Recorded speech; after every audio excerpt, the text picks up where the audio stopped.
Let me just say hello and welcome to everyone. My name is Brandon Vaidyanathan. I'm a sociologist at the Catholic University of America, and it's a great honor and privilege to be here to try to put this event together, which I couldn't have done without Dan Seary. I want to thank you, Dan, for helping make this possible, and to Garth for hosting us here.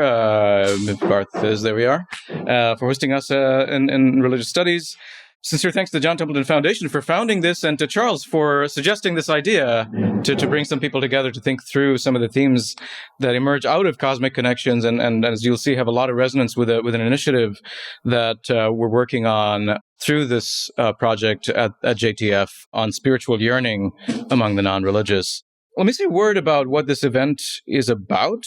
Charles's new book, Cosmic Connections, as he describes it, is about the human need for cosmic connection, which means not just any mode of awareness of the surrounding world, but one shot through with joy, significance, and inspiration. And Taylor's hypothesis is that the desire for this connection may be a human constant, but one that takes on different forms in different times and different places. And Cosmic Connections explores poetry, particularly in romantic poetry, as one pathway to this cosmic connection, but what might be some other pathways that people are pursuing now? And that kind of pursuit is very much related to this initiative at the John Templeton Foundation on spiritual yearning among the non-religious. And I'm going to bother Sarah Lane Ritchie perhaps to say a word about the initiative, and I can say a little bit about how the resonance between that project and Cosmic Connection. So, my name is Sarah Lane Ritchie. I'm the Program Officer for Philosophy and Theology at the John Templeton Foundation. Just a quick word about me. Templeton has me on board basically to do all the weird stuff, like the non-traditional philosophy and theology stuff. My own background is in science and religion. I did my doctoral work and my postdoctoral work in Edinburgh in science and religion, looking at versions of expansive naturalism that would make space for all the things that we desire from religion and spiritual pathways. So when I came to Templeton, I immediately began developing this new initiative that would take seriously the spiritual needs, pursuits, yearnings of the spiritual but not religious crowd, the religious nuns, the duns, basically people who were serious about spiritual pursuits, meaning-making, transcendence, but didn't find a home for themselves in traditional religions. And out of that, basically out of my own 3 a.m. existential crises, the Spiritual Yearning Research Initiative was born. It's been going on for a couple years now. Brandon is one of our grantees in this initiative. So we call it SYRI, not Siri, SYRI. The Spiritual Yearning Research Initiative is just a big theme for us right now. We are aiming to do both descriptive, empirical, and normative work. So we're trying to bring the best of philosophy and theology, religious studies and ethics into conversation with psychology, sociology, and anthropology. And again, take seriously the needs of people who have authentic spiritual desires and pursuits, but don't really know what to do, don't really know what their resources are. So there's a lot of history involved, increasingly. We're trying to help people reclaim what is out there already and to not feel like they have to rely on Saturday morning yoga. And we're also trying to challenge sort of the dominant cultural narratives that the spiritual but not religious crowd is unserious, that they are overly relativistic or into, if it feels good, do it. So that's what we're doing. So my own work is, at the moment, is really just continuing this initiative, developing it in new directions. And I have to say, Charles Taylor's work has been infused in almost all of the projects that we see coming through our door. And so when Brandon told me that this event was happening, I basically invited myself. And I was like, please, can I come to your party? Because it would be lovely to be in a room full of people who are devoted to discussing this topic and around a figure that has been so influential in my own work, but also the initiative as a whole. And is the most frequently cited person in all of the grants that we're running in this program. So thanks very much for having me. I'm around all day. If you would like to talk about your own work, your own projects, grant ideas, that's my whole job. So feel free to catch me. Yeah, really delighted you could join us, Sarah. And yeah, so there's really just so much resonance, I think, between this initiative and the new book. And we are also, and the other pretext for our getting together was another event we're planning, another grant we're applying for on beauty, and trying to think about the role of beauty and the kind of, drawing on particularly the kind of aesthetic realism that you develop in Cosmic Connections. And this is Tara Isabella Burton and I are working on the new initiative to do some large-scale surveys, as well as field work in different sites like the Venice Carnival and Burning Man-like places and sacred music choirs and a variety of sites to understand what happens with collective aesthetic experience. How are we moved by experiences of beauty together? And again, I think there are a lot of themes from Cosmic Connections that are very germane to that project, which we'd love to discuss later on in the day. Maybe very briefly, we'll go around and say who everyone is, just so we know who each other is over here.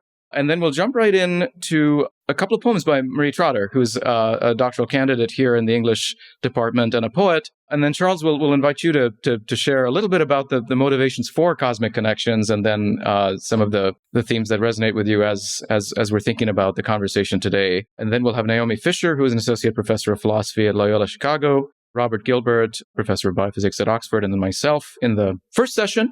We'll take a break around 10:45. There's a minute of silence for Remembrance Day at 11. Maybe some loud cannonballs are around that time as well. And then the second session we'll have Marie open us again with another poem or two. And Tara Isabella Burton, who's now she's a novelist and theologian, but also now we're honored to have her as a research fellow and lecturer at Catholic University. David McPherson can't be here in person. Unfortunately, his flight was canceled. So if there's a way to Zoom him in, we could talk about it and see if he could join us that way. Bill Barbieri, professor of ethics at Catholic U, and Galen Watts, who has a really compelling set of considerations for us to close out this session with this afternoon, and then we'll break for lunch. After lunch, we'll come back to discuss some of the key themes that have emerged during our conversation, as well as this future project on beauty and what we might do, in ways we might collaborate together as we move that initiative forward. Any questions before we get started? Great. Well, welcome, everyone. Delighted to have you here, and I think this will be a fantastic interdisciplinary conversation. So without further ado, then, we'll have Marie come on up, and we can get started.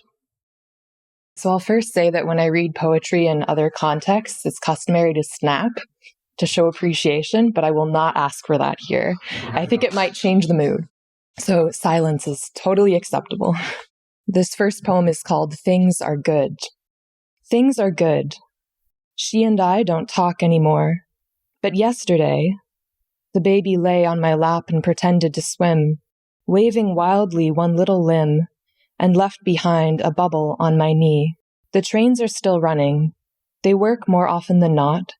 And though my wallet had run dry, the driver let me on. My body began its monthly song. Thereupon a thankful ringing of the sheets. Things are good. If I ask him, he sings, or whispers unexpectedly the only words I want to hear. I finished once again the mystery I read for the first time last year in fall. I'd forgotten about the flood that ended it all. Bodies washed up on the fen from the raging river that broke the bridges and dams and filled the streets. An act of God, that nature functioned as it should. So again I say, things are good. This poem is called Creators. The silver coin moon is blurring at the edges, as if God, after drawing, took the side of his fist and smudged it across the sky. His hands are stained, all colors, dark blue, and metal flecks, and thin orange bands of sunset, crossing veins of rose and mauve and gold. He has traced a line along the streets and alleyways. Their pavements exhale dust in the summer heat, traces of creation's footsteps rising skyward. He has filled the backyard fences with lilacs. He has lined every alley with pale purple blooms, bursting forth to be seen, their sweet scent to be noted. Summer sighs and unfolds in the uncurling of his fingers. How easily he begets beauty. My hands, less eager to make the sights I wish to devour with my eyes, beat out a halting rhythm upon a screen. Words, words and more words, imperfect thanksgiving for everything that is warmth and light. Thank you.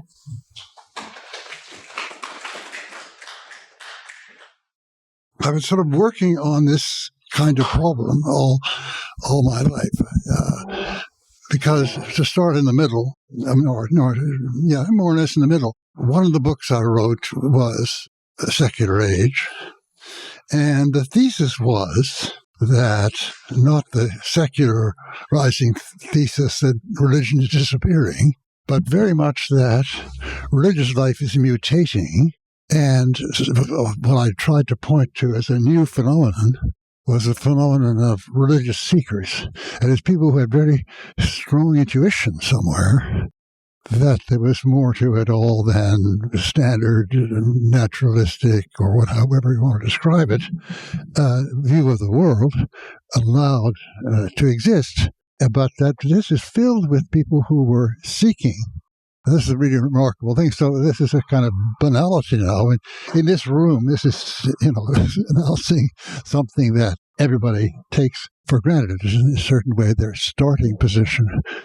And to be a little bit more autobiographical, this intuition started, not writing the book called The Secular Age, but this intuition started really when I was sort of, finishing my first degree here and heading off for Oxford. And it started because I myself was pitched into a path of searching. I was brought up here in Quebec, in the Catholic Church. I'm on my mother's side, I'm a member of a very large, spreading Québécois family. And we went to church every Sunday in Outremont, Saint-Viateur, and you know that. And so I had kind of a first-hand experience, but not really first-hand, because the family was very relaxed. My father was Protestant, and there were also some people married into the family who were other than Québécois Catholics and so on. So the rule, nobody said this to me, but looking back, the rule was we just, accepted each other and worked with each other, and sometimes loved each other and sometimes fought with each other. So as big families do, right?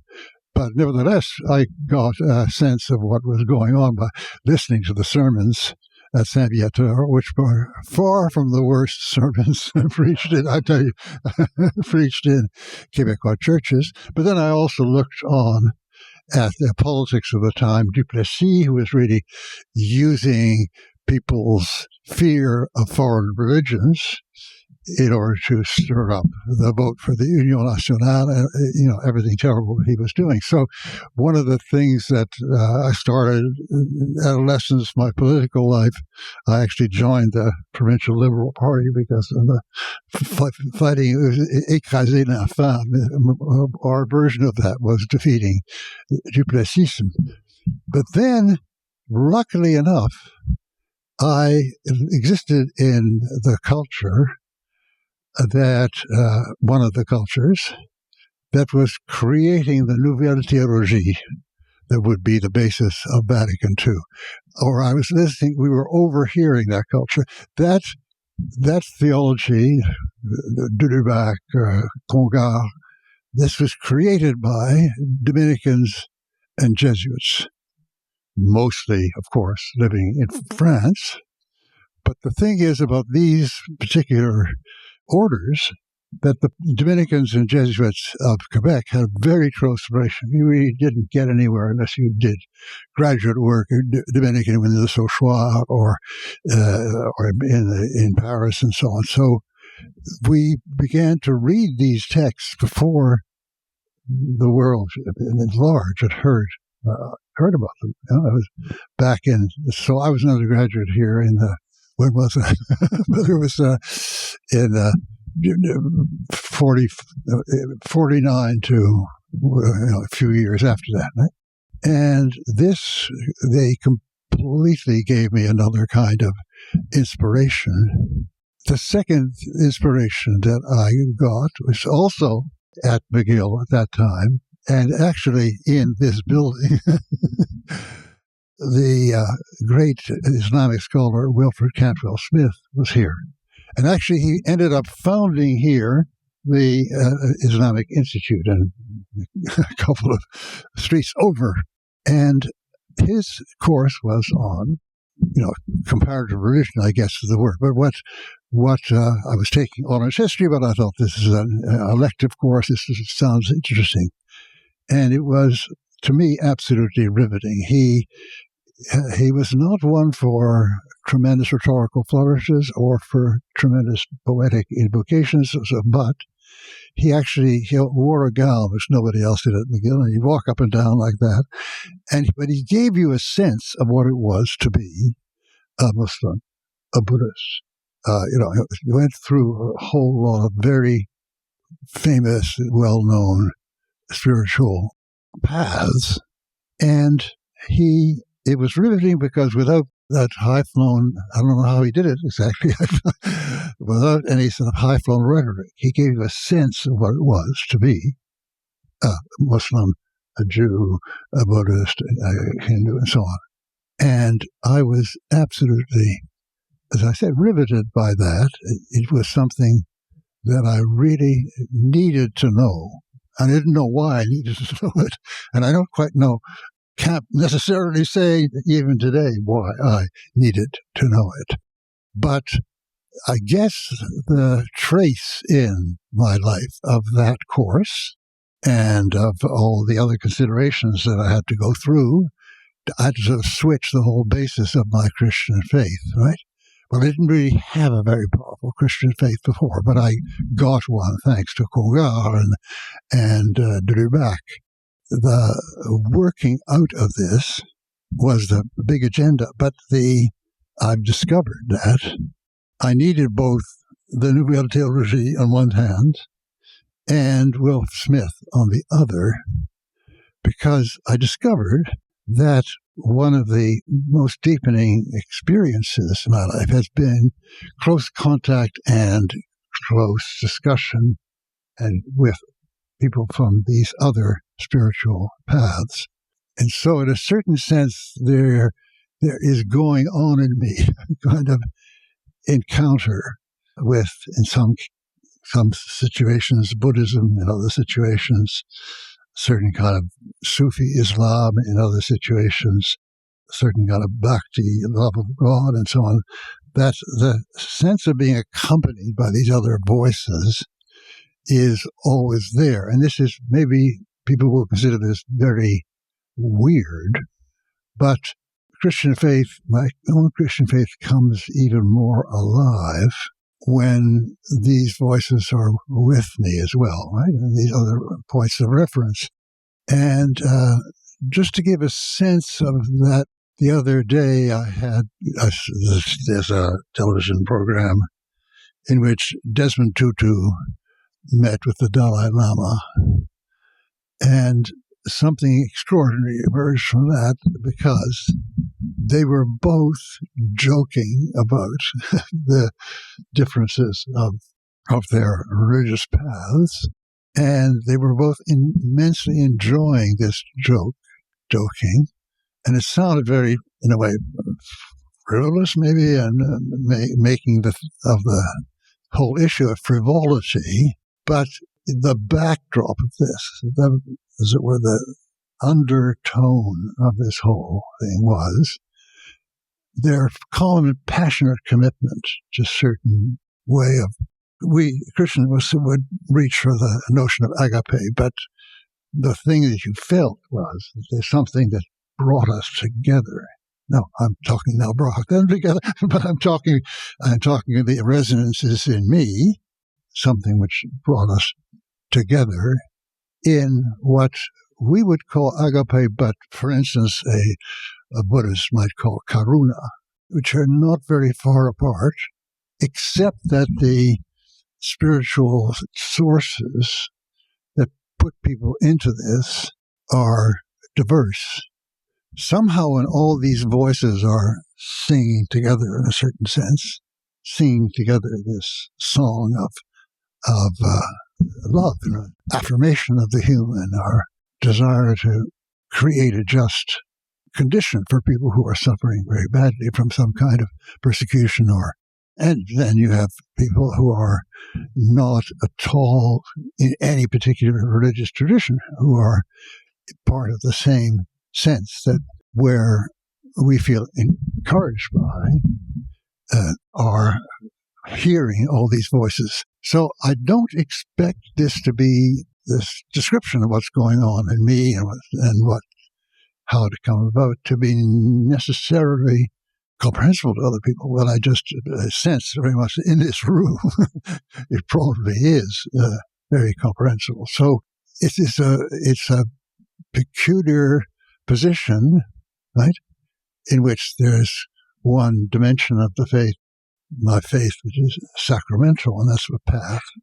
But the fact that it can be and is accompanied by knowing other people, exchanging with other people who are on another kind of almost parallel path, and that the sense of mutual enrichment is created from this, is a very important part of my spiritual life.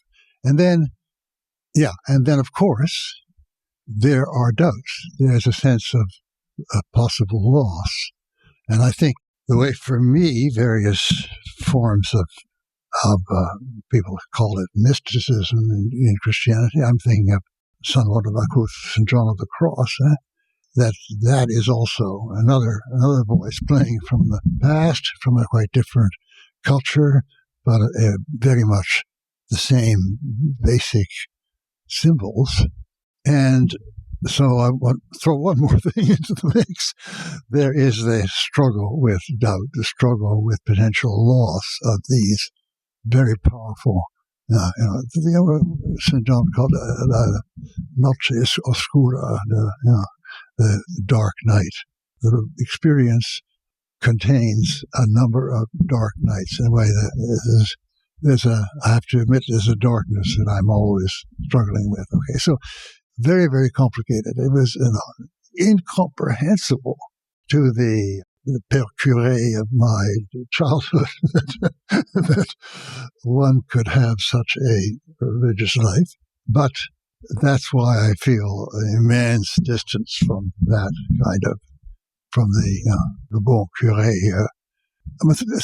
Some of them are really good, and their hearts are overflowing with real love for their parishioners. But I mean, there's the picture of the paradigm bon curé telling his flock that they had to have, few more children or whatever it was. All the misogynistic elements of that. So anyway, all that is. So it's not simple. My point is just it's not I can't give you two pithy sentences. With this circular biography, starting off as a kid in the Bon de Saint-Viateur and where I am now, but all of that is working at the same time. Because there's another dimension of the sense I have of the spiritual, which is our relation to the cosmos, right? Our relationship that somehow has emerged, you might almost say, from the cosmos as well as from various religious revelations over time, has emerged certain very powerful insights which have transformed us in history. And, of course, the thing that in the 20th century we came to be as a reference point of this was ethical development looking from and to the axial period, what Jasper is called the axial period, where you have something which steps, I think, very, very much steps forward, which are very similar to each other. And we might have the usual model in our minds of civilizational history. People start off very primitive and then they develop further. And the fact that these appeared in 4 centers, maybe 5 if you want to include Persia, is obviously to be explained, people think, by diffusion. Somebody got the idea. So we have our great figures, Christ and we have Confucius and we have Buddha and so on. and people ran with the message. Well, yeah, they did actually run with the message, but the thing that Jaspers picked up on, it couldn't have spread just by people running with the message. There's too much simultaneity, contemporaneity between these breakthroughs. And so something else is working in human history. And I don't know if you can identify it. There are different theories. From a Christian point of view, Irenaeus is the idea of God giving a certain pedagogy to human beings. But the idea that people would normally have had of this is, well, yes, Christian message, and then it's spread outward. Or from a Chinese point of view, someone might say, well, Confucius had all these ideas, and then they spread out. And they did. And the Buddha, the idea spread, and it did. But that doesn't account, the point that Jaspers said, that doesn't account for the way in which the simultaneity, the step forward. And we could go into what's special about the axial age, but I think we all have a sense of it. The way in which it's working is not simply that. For some reason, in some center, some genius or whatever got these visions, these ideas, and then other people ran with the wall, as it were, and carried it elsewhere. Yeah, that certainly happened, but something bigger and different happened. Somehow, these basic inspirations and steps forward, they happen beyond that. I mean, happen in several places at once. And there's actually a chapter in the last book I call The History of Ethical Growth, in which I fold this out, and a kind of strange way in which certain insights begin to work, and they remain for a long time, carried out by minorities, by precisely bhikkhus or very dedicated saint-like figures, or by followers of the Buddha and so on. And they certainly do spread that way. But there's also a deeper push forward, which takes the form of suddenly conceiving the demands of these spiritualities together as becoming suddenly very much more demanding, so that out of the axial period, you get, in many cases, a certain distaste for certain class differences, and particularly slavery, but it becomes tolerated by ordinary people, or nonviolence, yes, for certain people. And in Christendom, it meant that monks and clergy shouldn't take up arms and so on, though there were famous cases of, mace-wielding bishops and so on, but it was considered to be strange. But on the other hand, people said, well, you can't ask everybody to give up slavery. I mean, how will the economy run? It's got to be practical. And then suddenly in the 18th century, we get this flip in which it becomes very quickly, anyway, certainly in Western civilization in this particular case, it becomes very quickly something that unconscionable. Never practice this. Same thing goes, not the same thing exactly, but it's kind of similar shift when it comes to violence. Right? Once again, in Christendom and in many civilizations, really dedicated spiritual figures were supposed to engage in warfare. No, it's terrible. But on the other hand, how do you run the world, without it? And then along comes a figure called Gandhi. And this extraordinary spread, Gandhi to Martin Luther King to many other figures, so that the remarkable thing is how in the 20th century, we've had a series of overturning of very terrible regimes, deserved very much overturning, without any violence. It's a remarkable fact that all those Bolshevik regimes in Eastern Europe, which were very, very violent, held their population under that with the exception of the Romanian dictator, they all were overturned without spreading blood, without spilling blood. Quite remarkable. No, we're very far. And we have a long way to go. And perhaps you could even argue that these kind of steps forward produce even worse denials, which are, even more, because the 20th century, you can't say we're all better. I mean, the 20th century just are horrifying spilling of blood. But there are these moves forward. And, we're now in an epoch when our democracies are all threatened by reaction against the attempt to produce more just and universally concerned societies. And you get everywhere there. We just had one of these reactions very close by. So we heard the blast from here.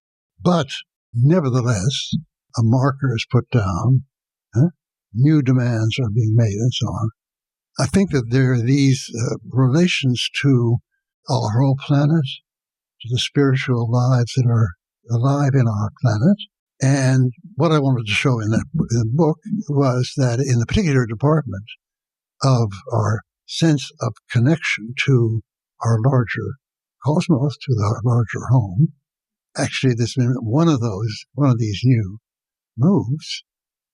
But this new move, the move of the cosmic connection of the authors I tried to cite in the 19th and 20th century, these moves are attempts to redo or to compensate for a loss of other kinds of connection that existed before, like the visions of the great chain of being of the cosmic order, so that there is this very strange kind of universal, which you can perhaps show in this domain of our relation to the cosmos.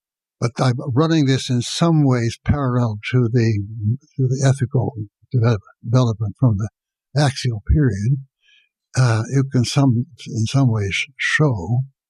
And I wanted to put on the agenda, the whole thing was, first of all, because it's a lot of very beautiful poetry and also other works of art, but, and I want to put that on the agenda. But you also have this kind of question: what is it about our relation to the cosmos? Is it just how we feel now, and they have another feeling then, and so on, or is it something more substantial, more that draws together indigenous spiritualities at one end of history, way back, and these various forms that I'm trying to uncover in the 19th and 20th century.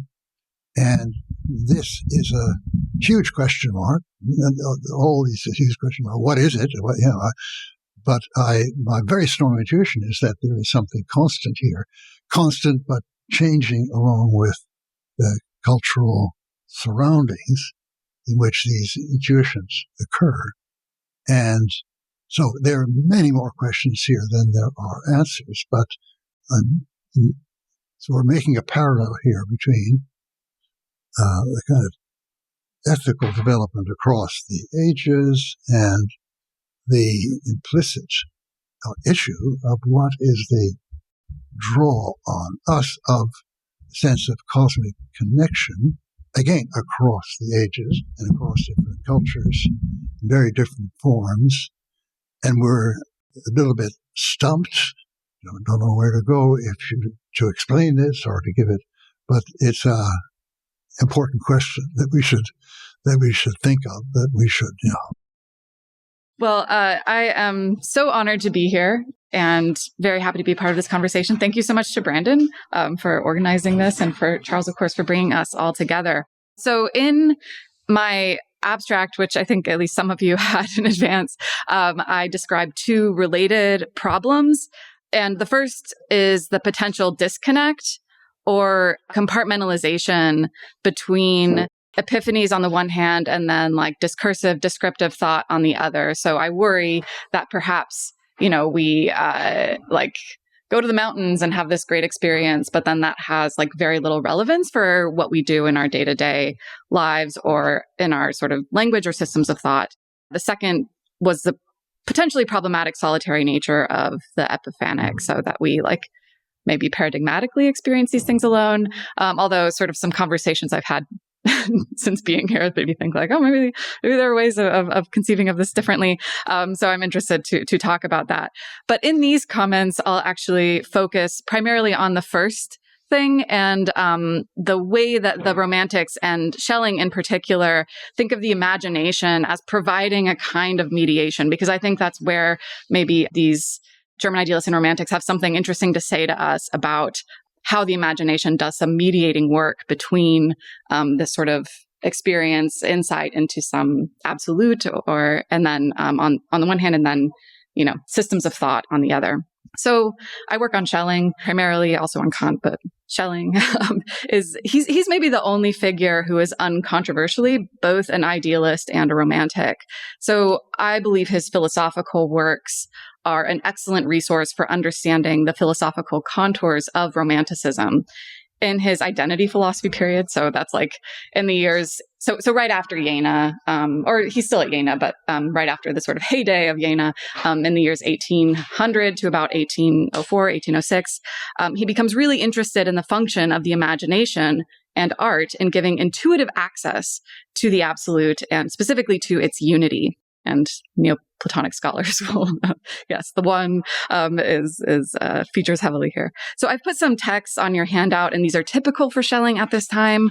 Schelling has a division similar to that I read also in Cosmic Connections between sort of systematic scientific thought on the one hand, and then on the other hand, what Schelling calls variously absolute cognition, exhibition, reason, intellectual intuition. And he's keen to demonstrate the mutual relevance of these two modes of thought.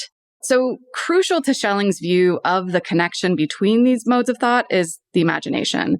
We imaginatively represent the particular object, whether it's an object in nature or a work of art, as an expression of the absolute.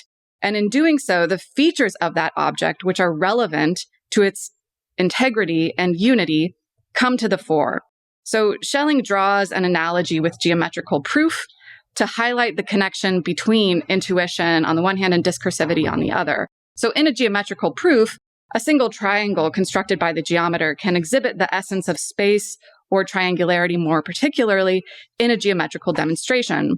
He says, and this is one of the quotes on your handout, "The triangle that the geometer constructs is the absolute, the simply real one."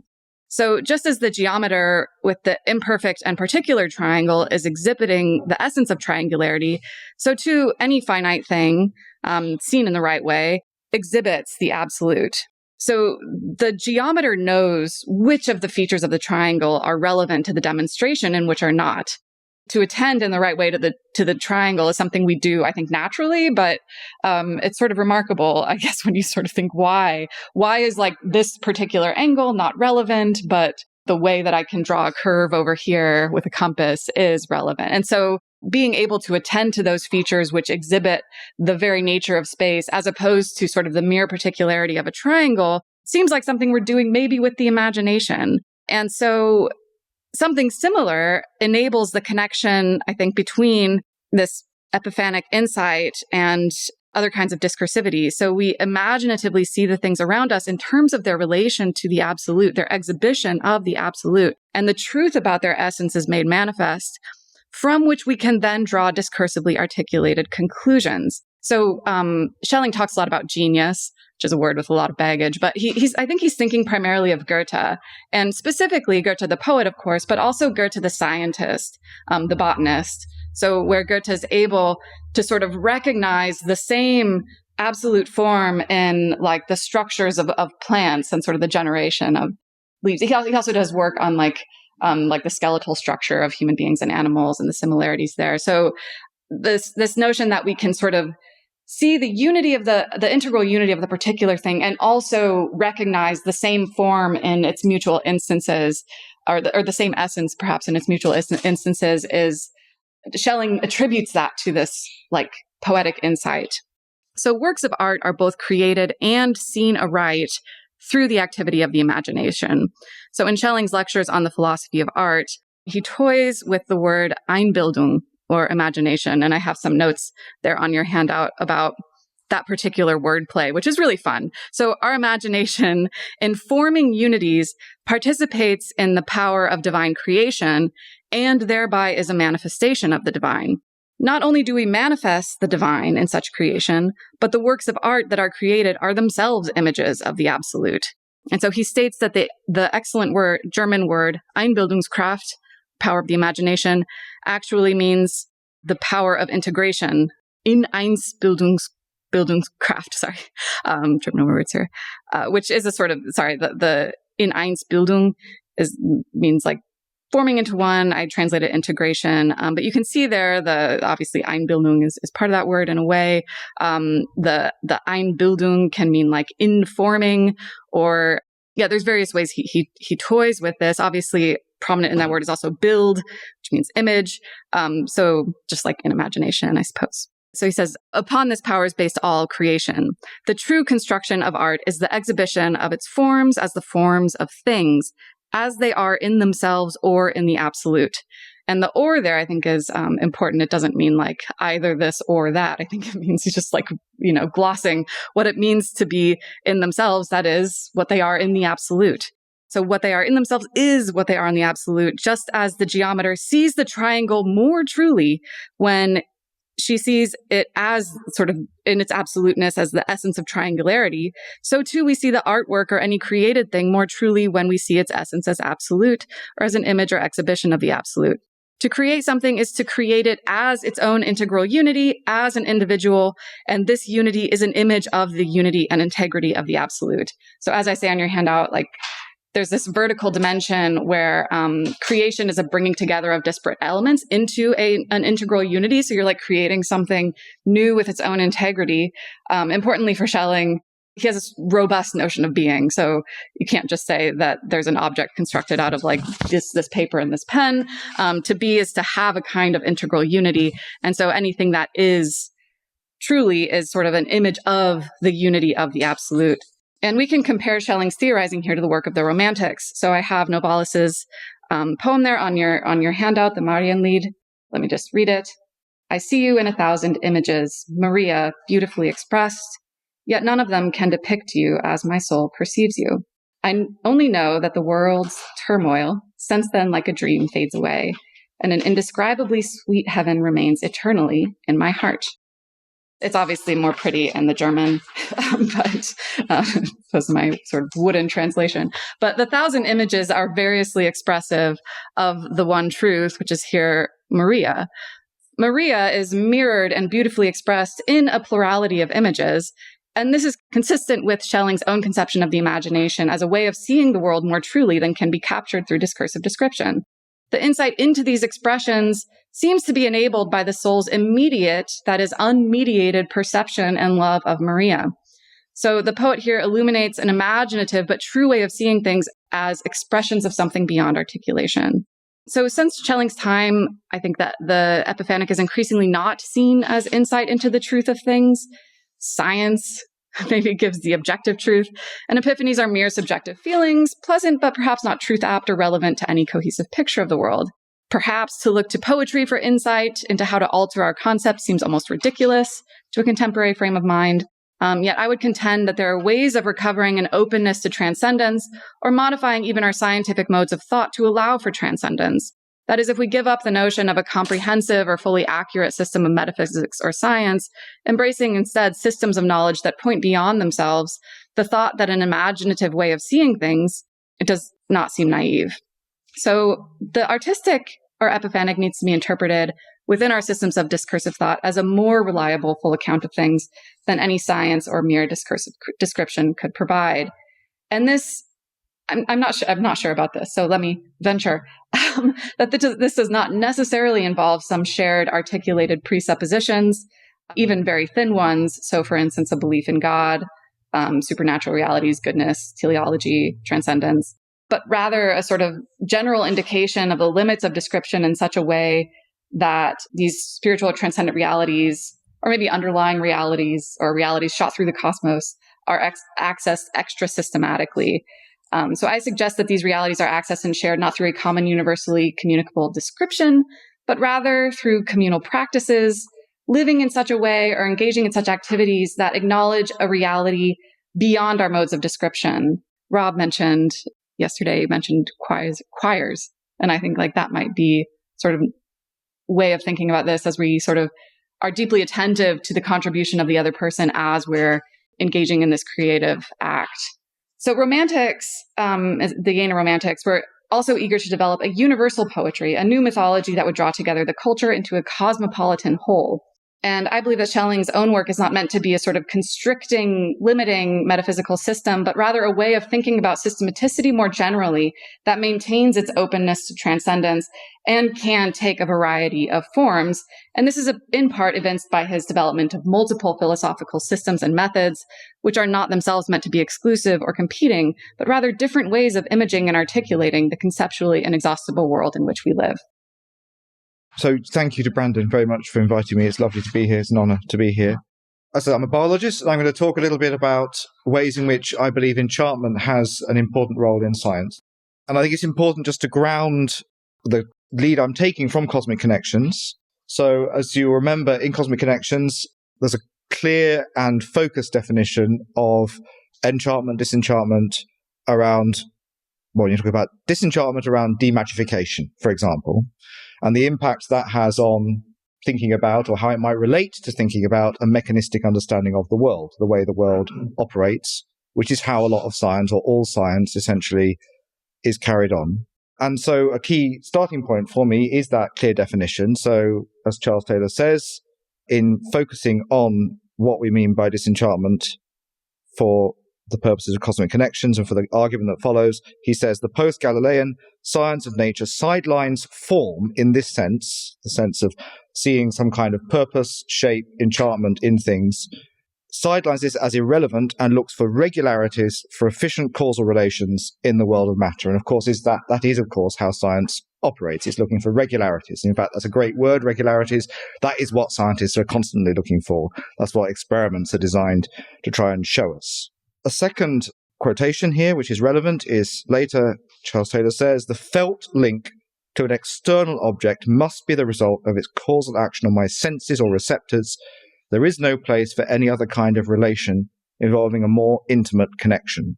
And that's the thing I'm going to talk about and contest, I guess, that actually there is a more intimate connection going on when scientists do the work that they do. I am going to try and say that there is a more intimate connection.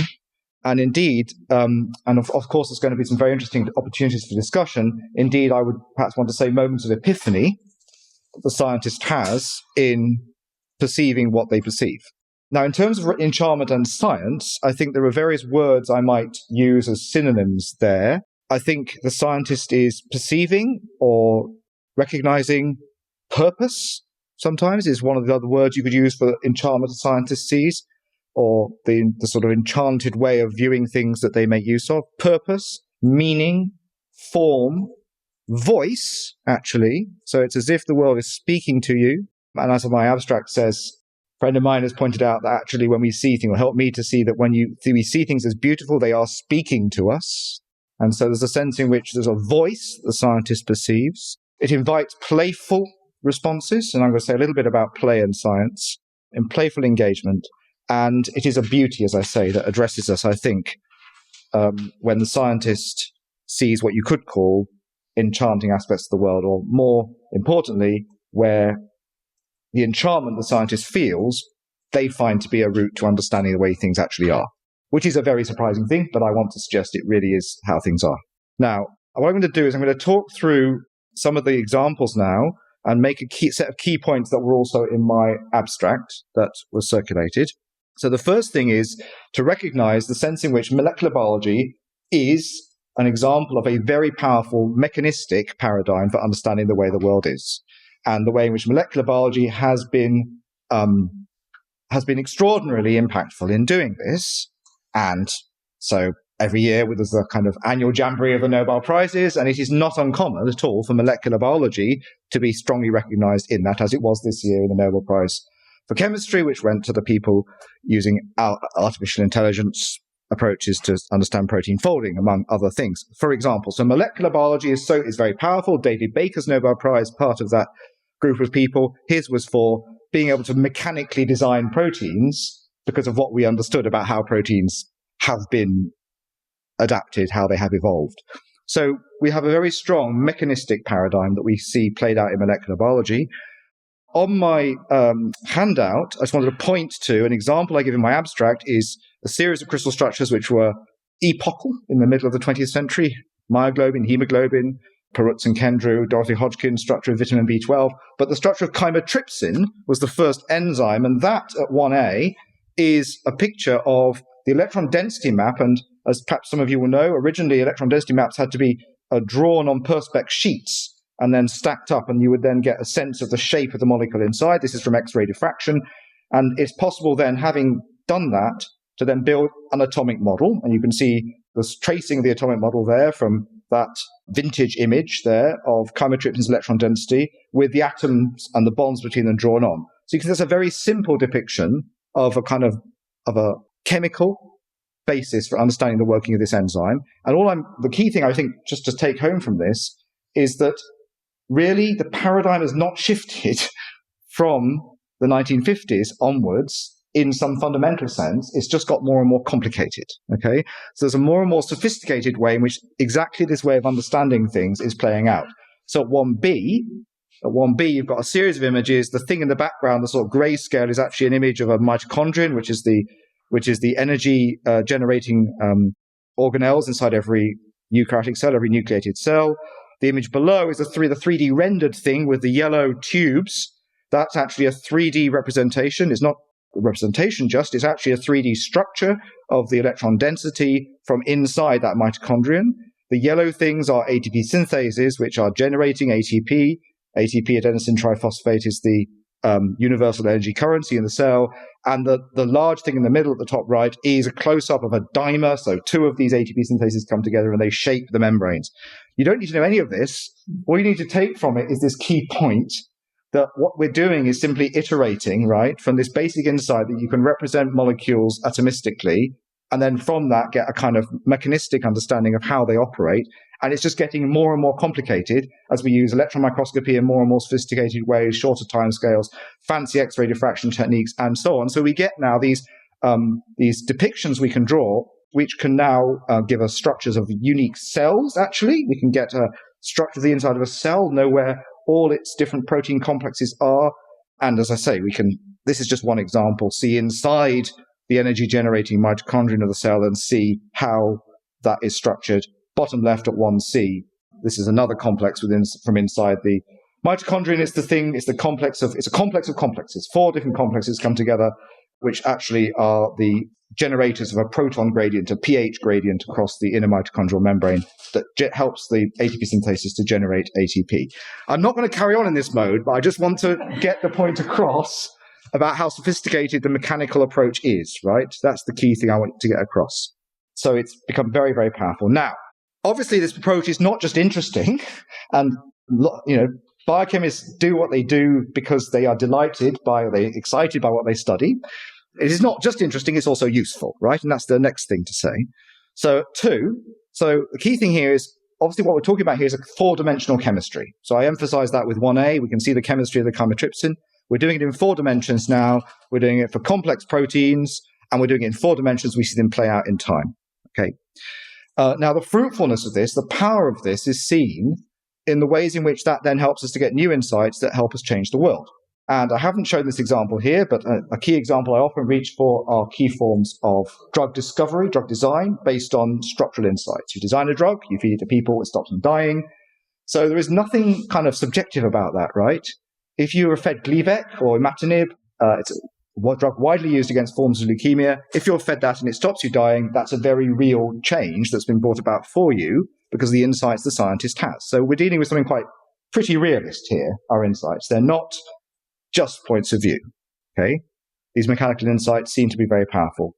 2A is actually an image. I thought this would be of more contemporary relevance, perhaps, and also because of the depiction at 2C of it in a kind of using an artistic reference point. But at 2A, that's actually the blue and red thing is actually the kind of action part of an antibody from a convalescent patient suffering from COVID-19. And the purple bit is actually the the protein on COVID-19 that binds to our cells. And so this is looking at one of a human antibody bound to the virus, and that helps you understand how human antibodies might stop the virus working. 2b is to just make this point that it's 3 or 4 dimensional chemistry. So that insight looks kind of shapely, the purple thing and the red and the blue thing joined together. But if you're looking close, it isn't just obviously a picture at the level I've shown it in 2a. It's also a picture that gives you the chemical insight shown at 2b.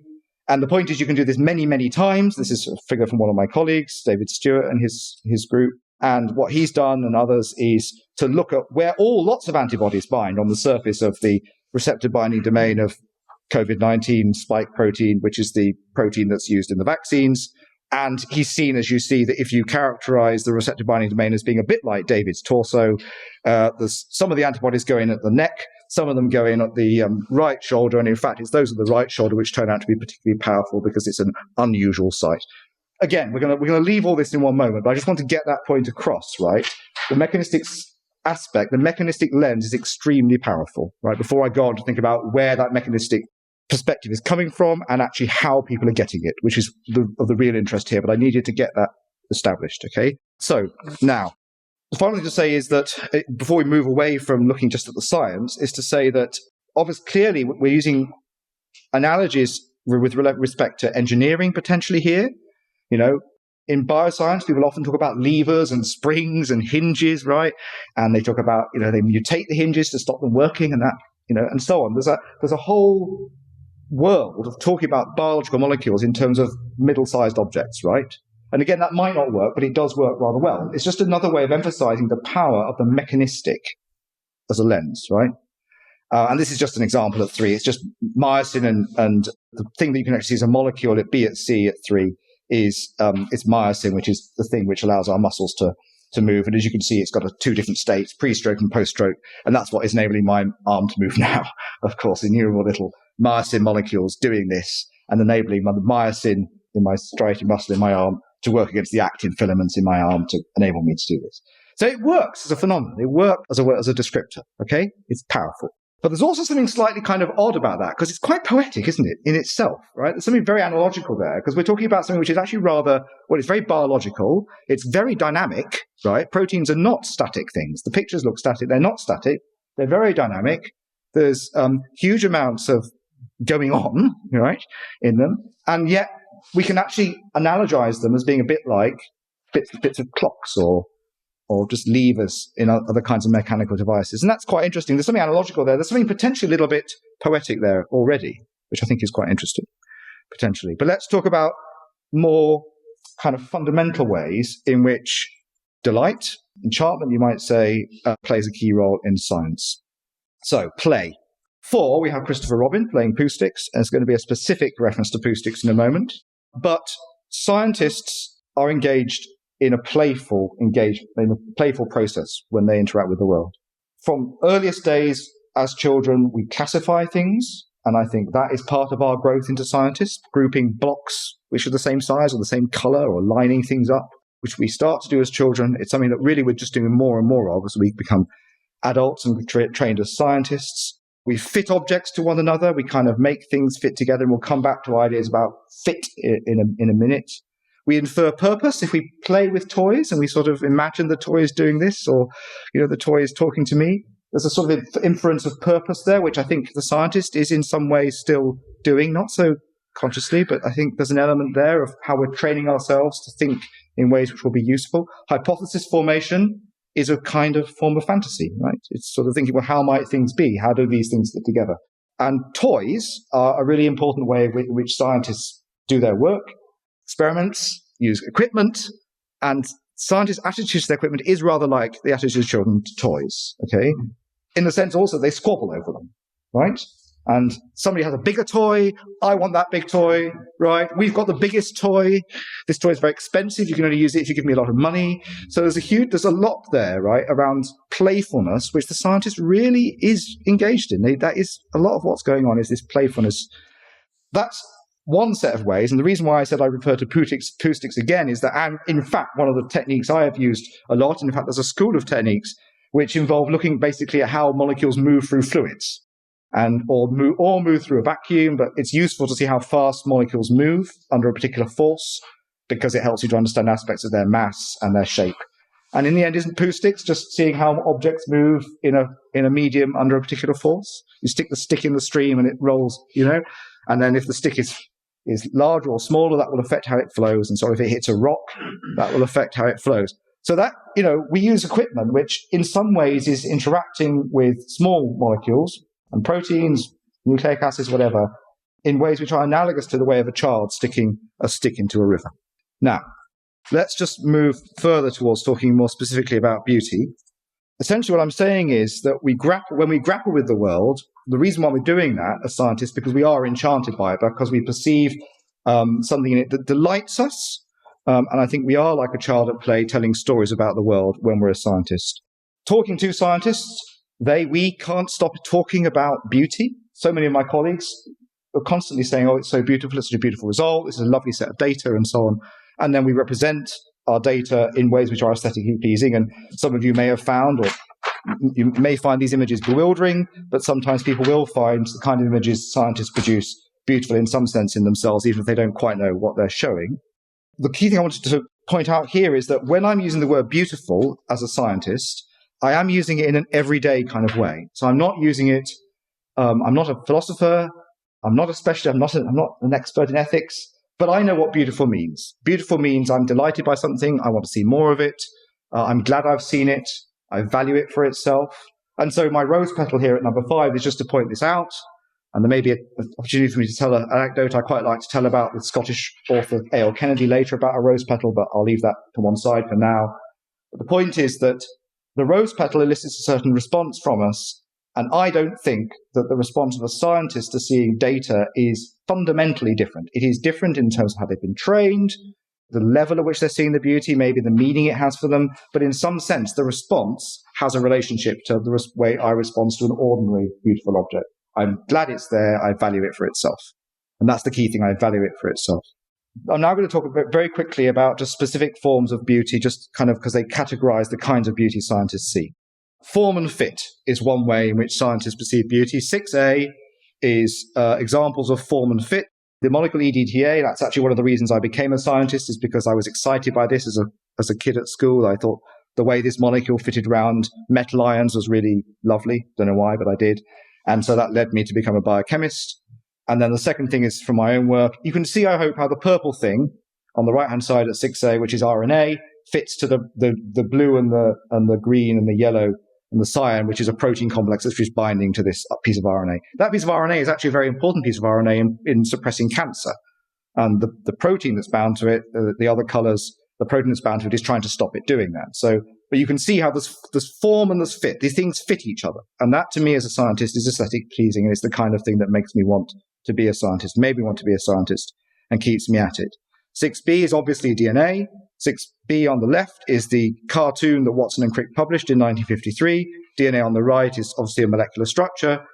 Clearly, Watson and Crick were correct in what they hypothesized, but the way they write the paper is idealistic. They say, how would it be as we put these data together? This kind of fits, right? It's written not in a kind of very systematic scientific way. It's actually written taking bits of data from various sources and coming up with an idea that's beautiful and makes sense and is extremely powerful, as you all know, and as they said themselves with faux modesty. But again, it's form and fit. Okay, here there's a way in which there's logic and the simplicity here that the scientist is seeing. I also want to highlight that the scientist values things as beautiful because there's something inherently unique about them. Now, that applies to the rose petal as well. The rose petal is beautiful because it's unique. It's a rose petal I found on the ground and I took home, right? But also at 6C, that's a picture of the inside of a cell done using electron microscopy. So obviously it's been false colored. It's a 3D representation of the inside of a cell. And it's extremely packed with, it's very information dense, but it's unique, right? No cell looks like any other cell. So one of the forms of beauty scientists see is the uniqueness, the fact you can understand that cell and that cell is in that state. There's an aspect there, I think, of the aesthetic delight there.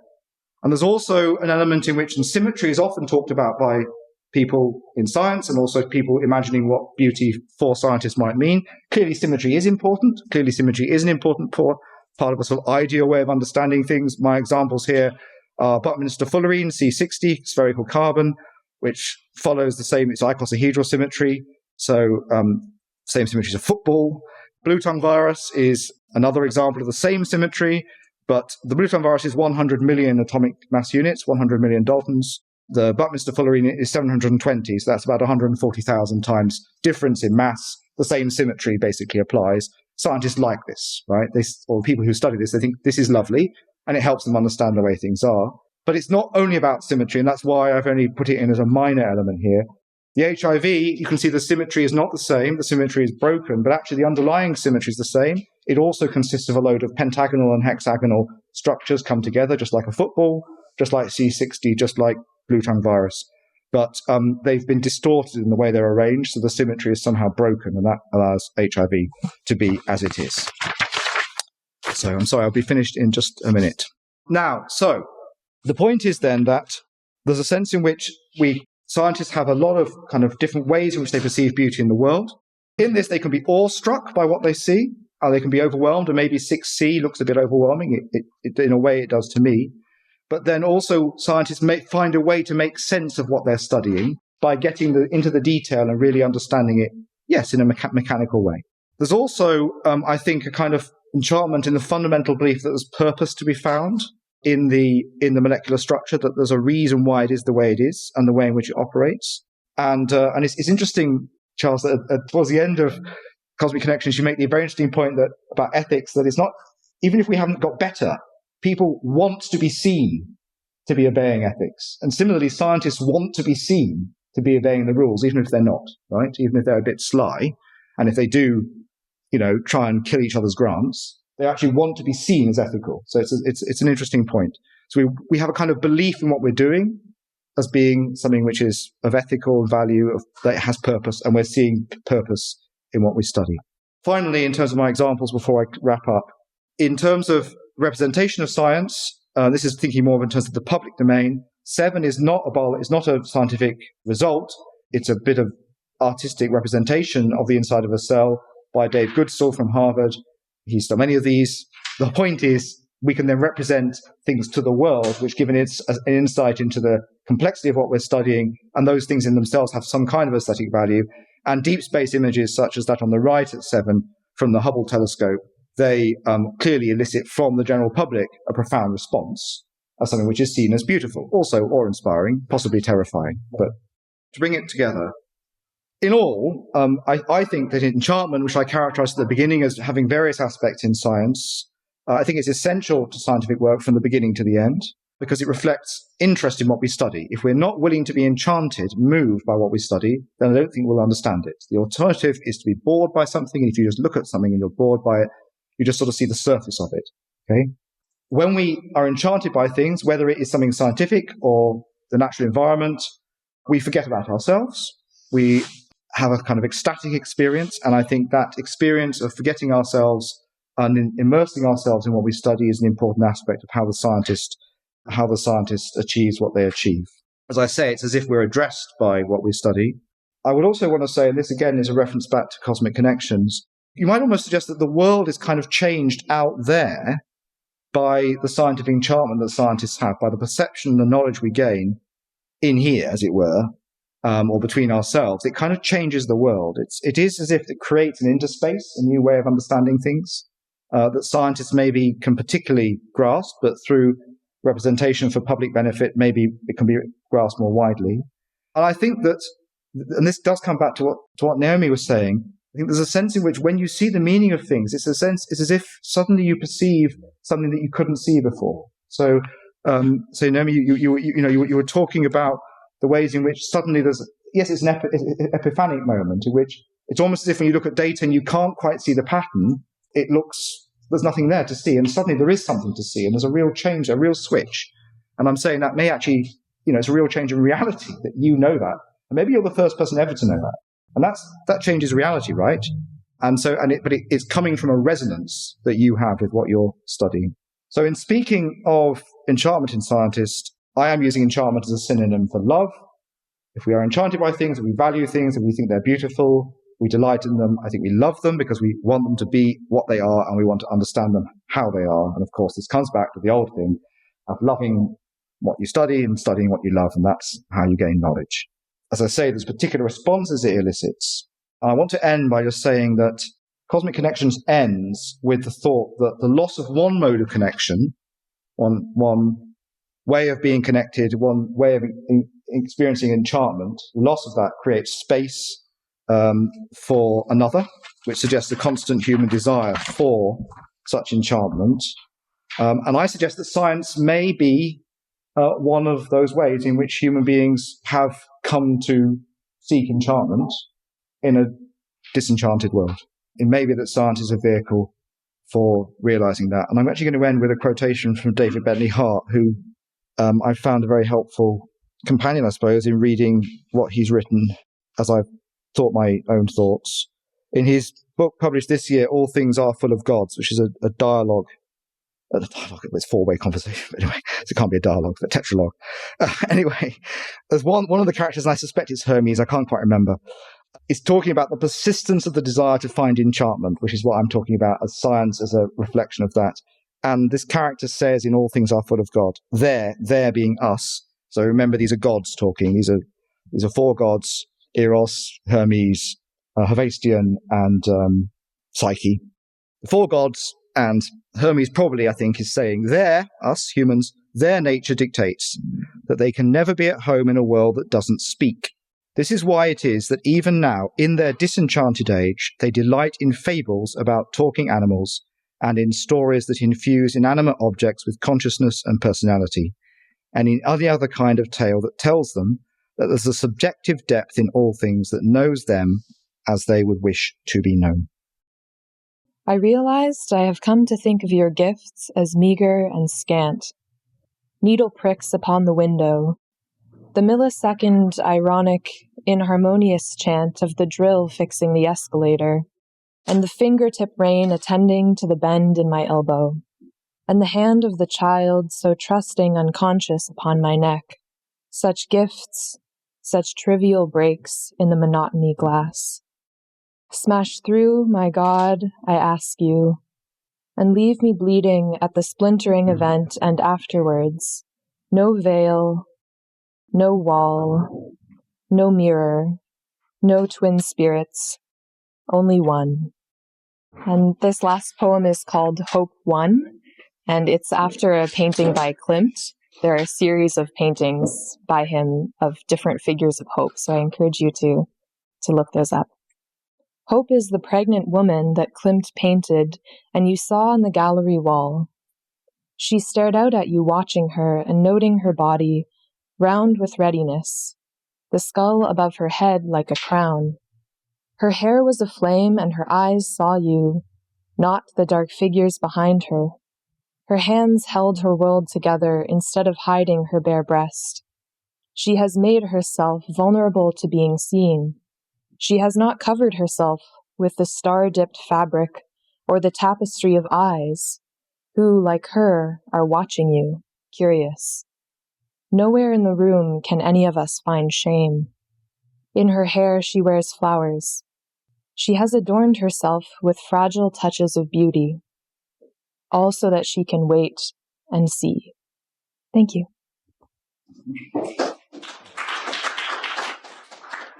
So I'm going to share with you some work that integrates a couple of projects on scientists, both looking at the beauty of science that Rob had talked about, as well as this quest for enchantment and even the sort of deeper spiritual yearnings or longings that animate the practice of science, or at least that scientists encounter in the work they do. I was very struck by Charles's opening comments because there are many ways in which I think my own sort of spiritual quest has been edified by a lot of the non-religious scientists I've been speaking to, and the kind of sincerity with which they, maybe that's even not the right word, but there's the kind of innocence with which they present some of these longings, desires, in ways that I don't quite encounter in the world of people of faith, who I think are much less vulnerable and perhaps in many contexts, I think, have to keep up appearances or maybe have just cut themselves off from that space of longing where there's a lot more certainty around the answers to questions that they ought to be asking, or the questions that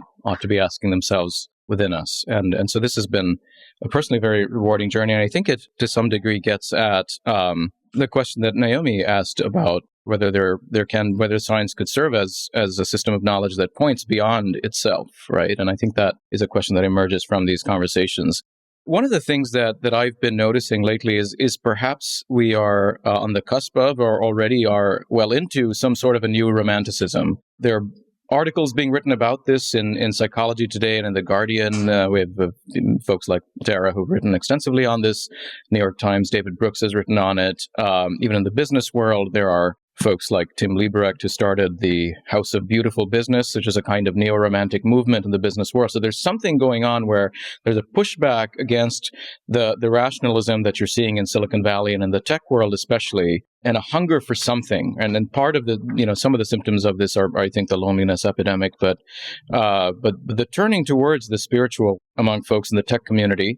And behind some of this is this perceived conflict between the rational and the emotional, or between science and religion, and all of these sorts of conflicts, fairly recent. I mean, this is an AI-generated image of the science-religion conflict. You can see what our AI overlords think of us. And but this is the science-religion conflict. It's only a 19th century invention with folks like Draper and White making this sort of argument that there's some intrinsic and necessary conflict between the domains of the rational and the spiritual, or the scientific and the religious. And there is one of the drivers that's assumed behind this is disenchantment, right? Weber talks a lot about this demagification, and Hans Joas then talks also about the desacralization and the detranscendentalization that are implied in the notion of disenchantment. But when you talk to scientists themselves, you get a very different story. And so the research that I've been doing for more than a decade now with a number of colleagues has surveyed and interviewed scientists in many countries. And it's very clear that for the vast majority of physicists and biologists in several countries, there's no perceived conflict between science and religion. They're, like Stephen Jay Gould, separate, non-overlapping magisteria, separate realms that don't come into contact with each other. And there's even the possibility of compatibility. And even among atheists that we've studied, there are many who consider themselves spiritual atheists, including our friend Richard Dawkins, who is now proclaiming himself to be spiritual. But what does he mean by that?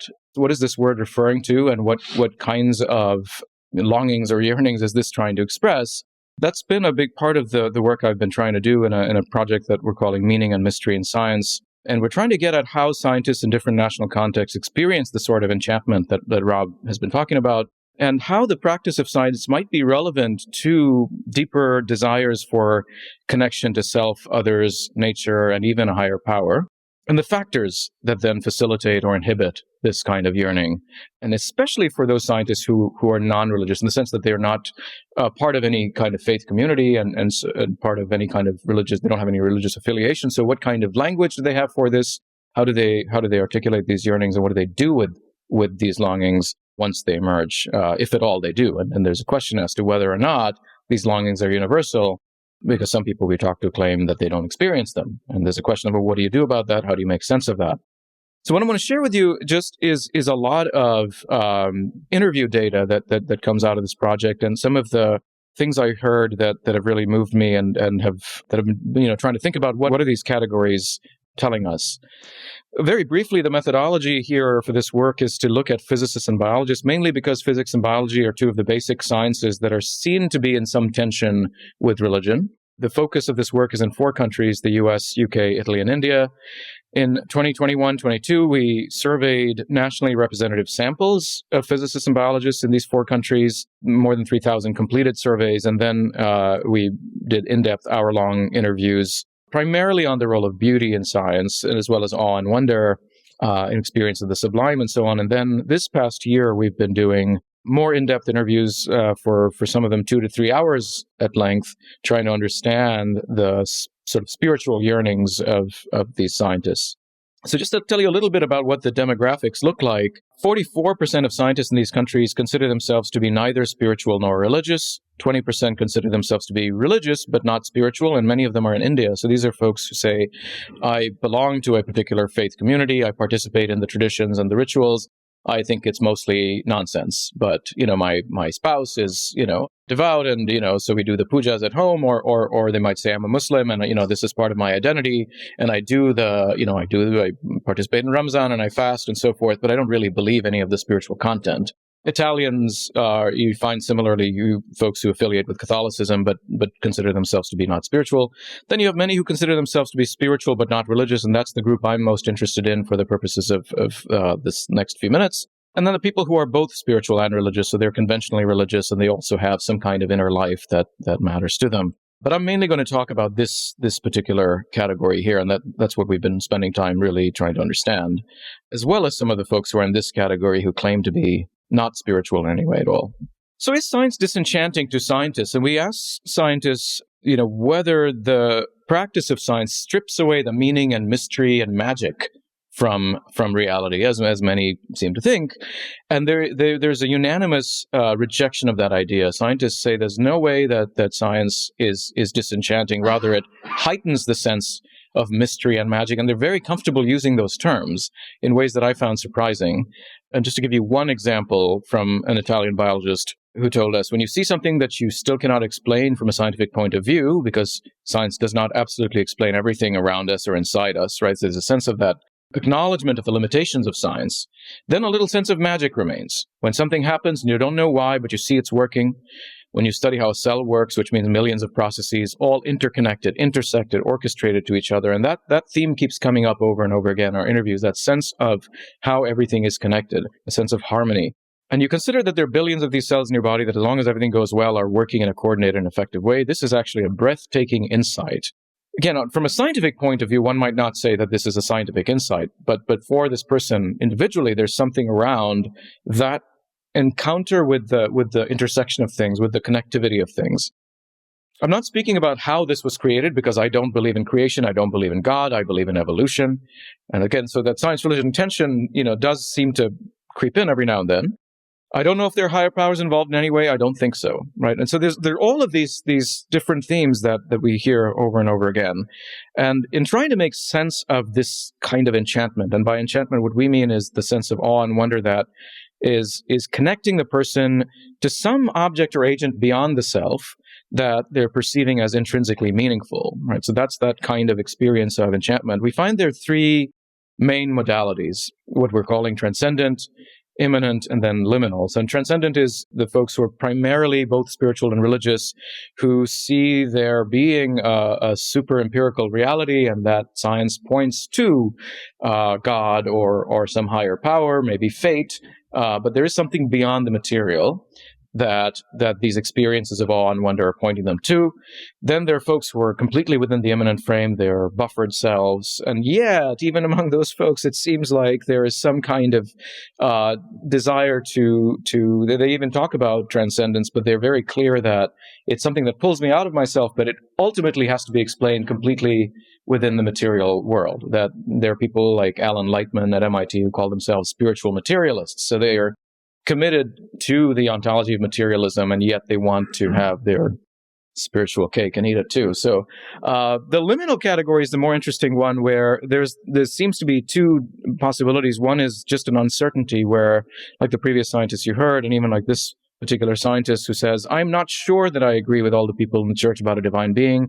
I'm more thinking of divine as being broader than that, I guess, and I can't help but evoke that feeling of grandeur and awe when I'm working in nature. If there is a God, I guess I feel closer to God when I'm out there. This person identifies as a Protestant, but they're really not sure, right? They're not sure about whether they can commit to the existence of God. And they're also thinking of divine as broader than God as we typically understand it. And many of the scientists we talk to are expressing what sounds like pantheism, right? Which is rejecting the duality of the material and the spiritual and saying it's all one thing. And there are, I guess, two ways you can go. You can say it's all material, or it's all God or some godlike thing, right? And so those are the kinds of modalities we're hearing. And all of these experiences we find are evoking desires for deeper connection to nature, self, others, and God. And these are the sort of main objects of spiritual yearning as we're conceptualizing it. And so we ask scientists to share with us stories of when have you had moments of profound connection to nature? When have you longed for moments of deeper connection than you already have experienced, etc.? And we were moved by many of the stories we heard, and I'll walk you through some examples of connection to each of these four objects. And so this is one scientist who's a biologist talking about doing her scientific work on a boat, and there was, she said, bioluminescence across the whole ocean, and when you're swimming in the water, your whole body glowed, and the fish around you would also glow the moment they moved. And that sense of understanding that all of these little glowing lights are individual organisms that are glowing for their own reasons, that was a profound experience of, I suppose, a real emotional connection with that. It was very touching. But then that sense of, I'm just this swirling part of this glowing tapestry, that's where I would say I felt spiritual. I wouldn't say it felt that way because I felt a stronger connection to a higher power or God or gods. I think for me, I suppose it felt spiritual just in that sense of being connected and being part of that whole tapestry of being, and being a small and in that moment insignificant part of that tapestry of being. So there is this sense of clearly awe, this sense of being, confronted with the vastness of things, but also with the profound connectivity of things. And it's deeply significant.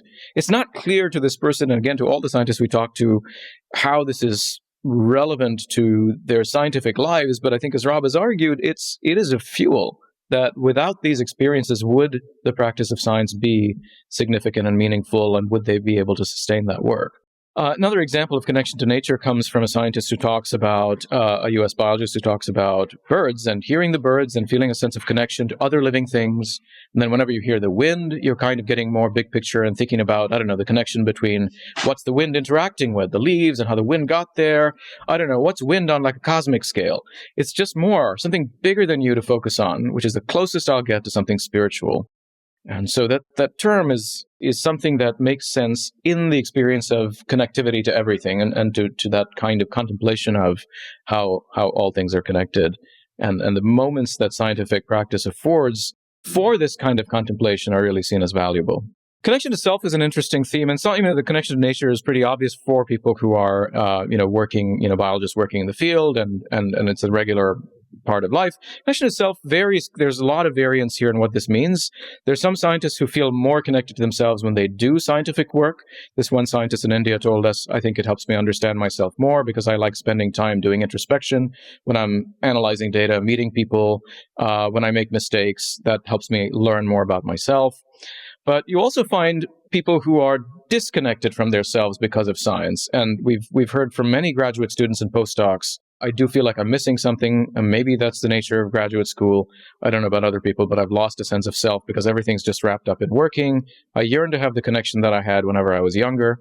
There's a lot written in outlets like Nature and other major scientific periodicals about a growing mental health crisis in science, and a lot of it has to do with this alienation and disconnection that graduate students and postdocs are feeling. Some in the scientific community feel very closely connected to their scientific tribes and feel a deep sense of meaning and connection there, but others feel completely disconnected from that.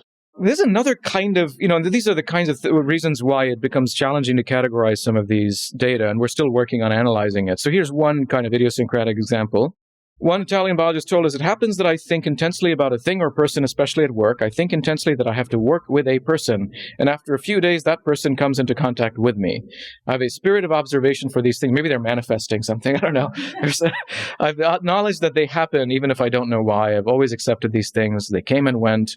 I have these colleagues with whom I'm in clear connection. So there's some kind of, whether it's premonition or, some other kind of experience of connection. There are some scientists who say, I experienced these weird things. They're people who felt connected to places. One scientist told me about visiting Stonehenge and feeling an aura or a presence. And this person is an atheist and rejects the ontological reality of, extra material forces. And yet they can't shake off that there's something here and I don't know what it is. And it's spooky. And so there are also these spooky moments of connection to others.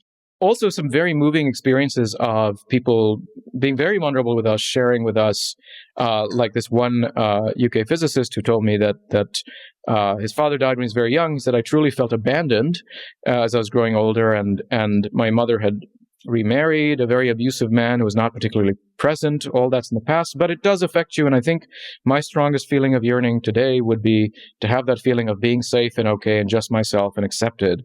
And that my strongest yearning is that feeling of acceptance and safety that I did not get when I was little. And that's a lot of what drives his own desire for connection to others around him, even in the scientific community. Still others told us, I don't know what you're talking about. Or maybe, I think I understand what you're after, but it's not what I experience. And one scientist told us, I think you're looking for something more profound than I've ever felt. I do have meaningful conversations with others. I enjoy them very much, but I think that's different from what you're trying to get at, right? So what does it mean to experience, to yearn for a deep connection to someone else? And in what sense is that spiritual? There are scientists who would say that their relationships with others in the scientific community is in the category of spiritual, and there are others who would say it's not, and then there are still others who tell us, I don't understand what you mean by connection. Can you give me a definition, and how are you measuring it, and so forth, and that it's very challenging to communicate. Finding connection to God or a higher power, this was sort of rejected by most of our respondents, but every now and then we hear, even among some of the spiritual but not religious, some interesting experiences, like this one Indian biologist who was trained as a dancer in this form of dance called Kathak. And she said, I think when I dance, I feel more connected to a higher power, because there's so much feeling that rushes through it. You learn new steps and techniques. You try to express yourself. And I think that's a way for me to feel more connected to myself and to a spiritual being, because you feel like your audience is God, someone sitting out there, and you dance for them. You don't want to prove your worth to anyone. You're just dancing for someone, for some power. And I think dancing is one way that I feel connected to nature, to God, to myself. But that's true for my scientific journey as well. I have no one to prove it to. I have a question that I'm trying to talk to this spiritual being about, and it helps me. And so there's this relationship between our practice of dance, and then there are others who've talked about yoga as a practice that they engage in, which also bleeds over into their scientific practice and helps them make sort of see those practices as spiritually relevant. And again, this sort of relationship between nature and God also comes up quite a bit. There's one scientist who talked to us about being in the mountains and feeling not only my body at that moment, but a little bit of everything around it. My consciousness had expanded a little outside. I wasn't concentrating on myself, but I had the impression of being in contact with this place, as if someone else had given me a taste of their consciousness. I don't know how to express it. My state was not in the usual state. It expanded, and I said to myself, I've met God. In other words, someone has brought me to him for a moment in his state, and I felt that I was experiencing these moments differently. I don't know how to explain it other than, I met God. So there's similar kinds of struggles to express that something has happened here that's significant. I don't quite have the language for it, other than I can say with certainty that this is what I would call God, and it's happened here. And from many scientists who are not religious, besides self, other, nature, God, there are three other main objects of yearning that have repeatedly come up. And the first is understanding, so that desire to recognize, as Rob said, this is how things are. That yearning for things to fit together, for the hidden order or inner logic of things to make itself manifest. That is a profound experience of beauty, but it's also a profound desire that motivates scientific practice. Desire for peace with oneself, peace with, could be in relation to the situation in the world, in relation to things like climate change, wanting things to come to some kind of order, and a longing for direction as to, I don't know where am I going next, and what am I doing with my life? And right, so those are the other kinds of things where they're yearning for some clarity, right? So those are the categories that we've been trying to sort of, that we think that all the things that we're coming across fit into these 7 buckets. There's various contexts in which these yearnings come up, and as we've seen, spending time in nature is very common. The ways in which scientific life gives rise to a sense of something missing is really important. There's something, especially as one gets caught up in the careerism and the sort of publish or perish nature of academia, they feel something is missing. If they've lost a sense of self sometimes. Contemplating a scientific insight, or even just being able to grasp some sense of, whether it's their own idea, whether it's a discovery or a theory that's already established, the wonder they experience can be evocative of this yearning. Practices like yoga or dancing or music, transitional life phases, when you're finishing up graduate school, finishing up a postdoc, getting married, those sorts of things. Bereavement is really important, and lots of stories of grief that evoke yearning when people close to you pass away. There are also many obstacles, and one that we came across often is a sense of self-satisfaction, which we're trying to make sense of, which is some people say, I'm not yearning for anything. I don't see why I would need to, my life is good. I'm perfectly happy, perfectly satisfied. There's nothing missing, and I have no deeper desires. the institutional context makes it hard for many to think about, I have these yearnings, but I don't see how they're relevant to my life as a scientist. There are questions of theodicy that, especially in relation to God or higher power, are an obstacle where we encounter people with a lot of anger against the God concept, which is, how can God allow, right, the innocent children to die, etc. And so I've rejected religion for those reasons. Skepticism around whether these yearnings are really worth, are they just sort of, I feel these things, but are they really important? I don't know. Belief systems, we talk to some scientists who are Buddhist and say, we're taught not to yearn. We're taught not to have desires, and it's not a good thing. I had one Buddhist scientist I talked to, and I said, well, in your moments of weakness, when you do yearn, what do you yearn for?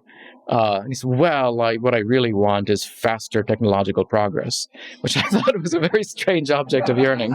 So, but beyond disenchantment, there are two other themes that came up that are really important. One is disillusionment with the scientific vocation and just the nature of academia and the nature of science with sort of the publish or perish pressures and so forth, and the difficulty in finding permanent jobs.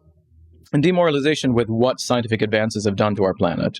There's a lot of climate grief that scientists are trying to process and don't quite know how to. And even if they say, I would love to go back to the mountains or these places where I've experienced spiritual connection, I feel guilty putting myself on an aircraft and flying there, right? So there's a tension between the reality that we're in and what one might want to pursue.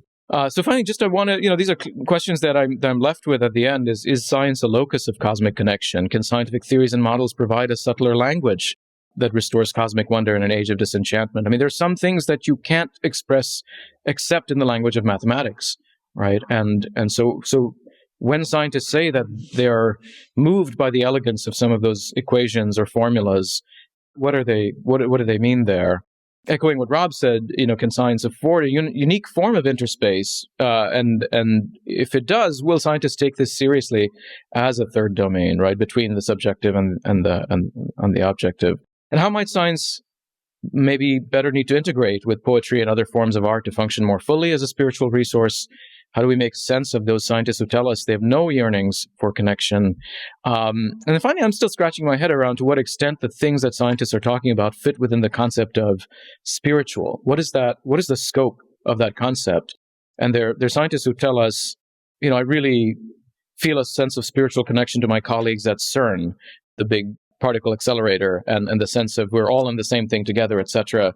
But others might say, well, that's just, that's just sort of a social bond that you share with people who are professionally similar to you. Why would you call that spiritual? And so there's interesting questions as to what do we mean by that concept and how should we define it? And I think especially for those of us who are social scientists and we want to try to operationalize these things, it's helpful to figure out what are the limits there. So thanks. I would love to get questions that you might have for Naomi and Rob and myself, perhaps for a few minutes. Thanks. Or comments. It doesn't have to be questions. A very quick comment on self-satisfaction. So, in fact, you clarified my understanding. In the sense, you're talking about people being a bit buffered. You're talking about people being comfortable. But there's also an element in which I resonated with it in your abstract, because one of the problems with scientists is when they are, if they're kind of closed, if it's too career focused, too self-satisfied, too ambitious, I think you can blinker them to things that they perceive. I think it can be a hindrance. If they're very brilliant and very insightful, maybe it's okay. But I think it's an interesting thing that if there's not a decentering, that's what I'm saying. If there's not a humility in front of what you're studying, if there's not a willingness to be moved by it, I think that can be a barrier to actually perceiving what's in front of you. And that's an element of this self-satisfaction as well. So it can actually it's not just they're saying, oh, we don't need this. Actually, maybe they'd be better scientists if they were a little bit more vulnerable. Thank you very much. This is really quite exciting and fulfilling to be present over here. But I keep feeling that our search or path to cosmic connection and the spiritual yearning constantly disrupted by certain kinds of ideologies, which are intellectual, disturbances and disruptions, dogma, and social disruptions. For example, in India, this constant oppression, to be explained by caste hierarchies, or this communal issue, and finally political disruptions. I mean, the rising tide of authoritarianism, the control that, strong men are exercising. And I find that, some of the most forceful yearnings in the past, and I was talking about 15th century, were always accompanied by social critique and of critique of people within their own religious traditions who are constantly interrupting any form of spiritual yearning. So what I'm saying is that these two really go hand in hand. The spiritual yearning or cosmic connection, really, it's a huge disruption caused by so many factors that a person who is yearning for something beyond oneself has to constantly not just dialogue with, but dialogue critically with, and sometimes even forcefully attack all those factors, people who embody those factors. And I think these are some things that we should simultaneously talk about rather than, talk only about one and not about the other. This was just in response to Robert's really fascinating talk. So the first thing, I loved the way that you brought attention to the way this kind of mechanistic model is actually in some sense kind of imposed, as it were, by scientists, right? The world is not actually, it's more creative, dynamic. We impose it on. And there's a kind of poeticism about this. I loved the way you talk about, made me think about science as this sort of playful activity. We hypothesize, we fantasize, right? We play with equipment, but they're toys. So it made me think about, if it's the case, then we can think about science as a kind of play in the way that children play. There's something there, but I also wonder whether something happens, and there is something distinctive, not just in quantity, but in quality between the kind of play that you find among children, which does seem to me as close to enchantment for a 4-year-old and a 2-year-old as it comes. And then the kind of play that happens among professional scientists who are, as we've, learned, subject to all kinds of pressures, career, and so on. And one way of thinking about this is sort of maybe Weberian, is as you move out of the play of a child into the play of, say, a professional practicing scientist, you kept saying that, the mechanism model is amazing because it works, right? And that suggests to me a certain kind of, that there's this emphasis on mastering the world, on world mastery, which I do see as characteristic of not just science, but the modern world. Weber would have said that of the modern world more generally, a feature of rationalization. You described science as being, for yourself at least, valuable in itself. But I do wonder whether that's actually true to the extent when it's institutionalized. So is science intrinsically valuable, or is it just a way to better master the world and wield it for our own human purposes? In which case you could think about it as play, but it's a different kind of play than the child who isn't necessarily trying to wield it for a specific purpose so they can get, it's a question of ends rather than means, right? So is it more than a means? Another way of putting it. And just to sort of follow from this, what you described, you said that scientists like yourself, right, there's a kind of, you could call it, to be provocative, you could call it kind of faith. You have to have faith that science is worth doing to engage in it at all.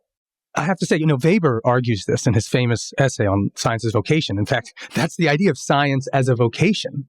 Science is something that the scientist, as it were, has to commit themselves to. And he even thought of it as a kind of faith. But ironically, he didn't see that as contradicting his claim in the same lecture that the world was disenchanted. In fact, he had this kind of view of science that he said, that it's sort of he used all kind of, machismo metaphors, the effeminate, kind of like scientists who see science as leading to enchantment, right? Those of us who are kind of manly scientists accept that the world is cold and meaningless, but we commit to it nonetheless. We follow our daemon, right? And we believe in it.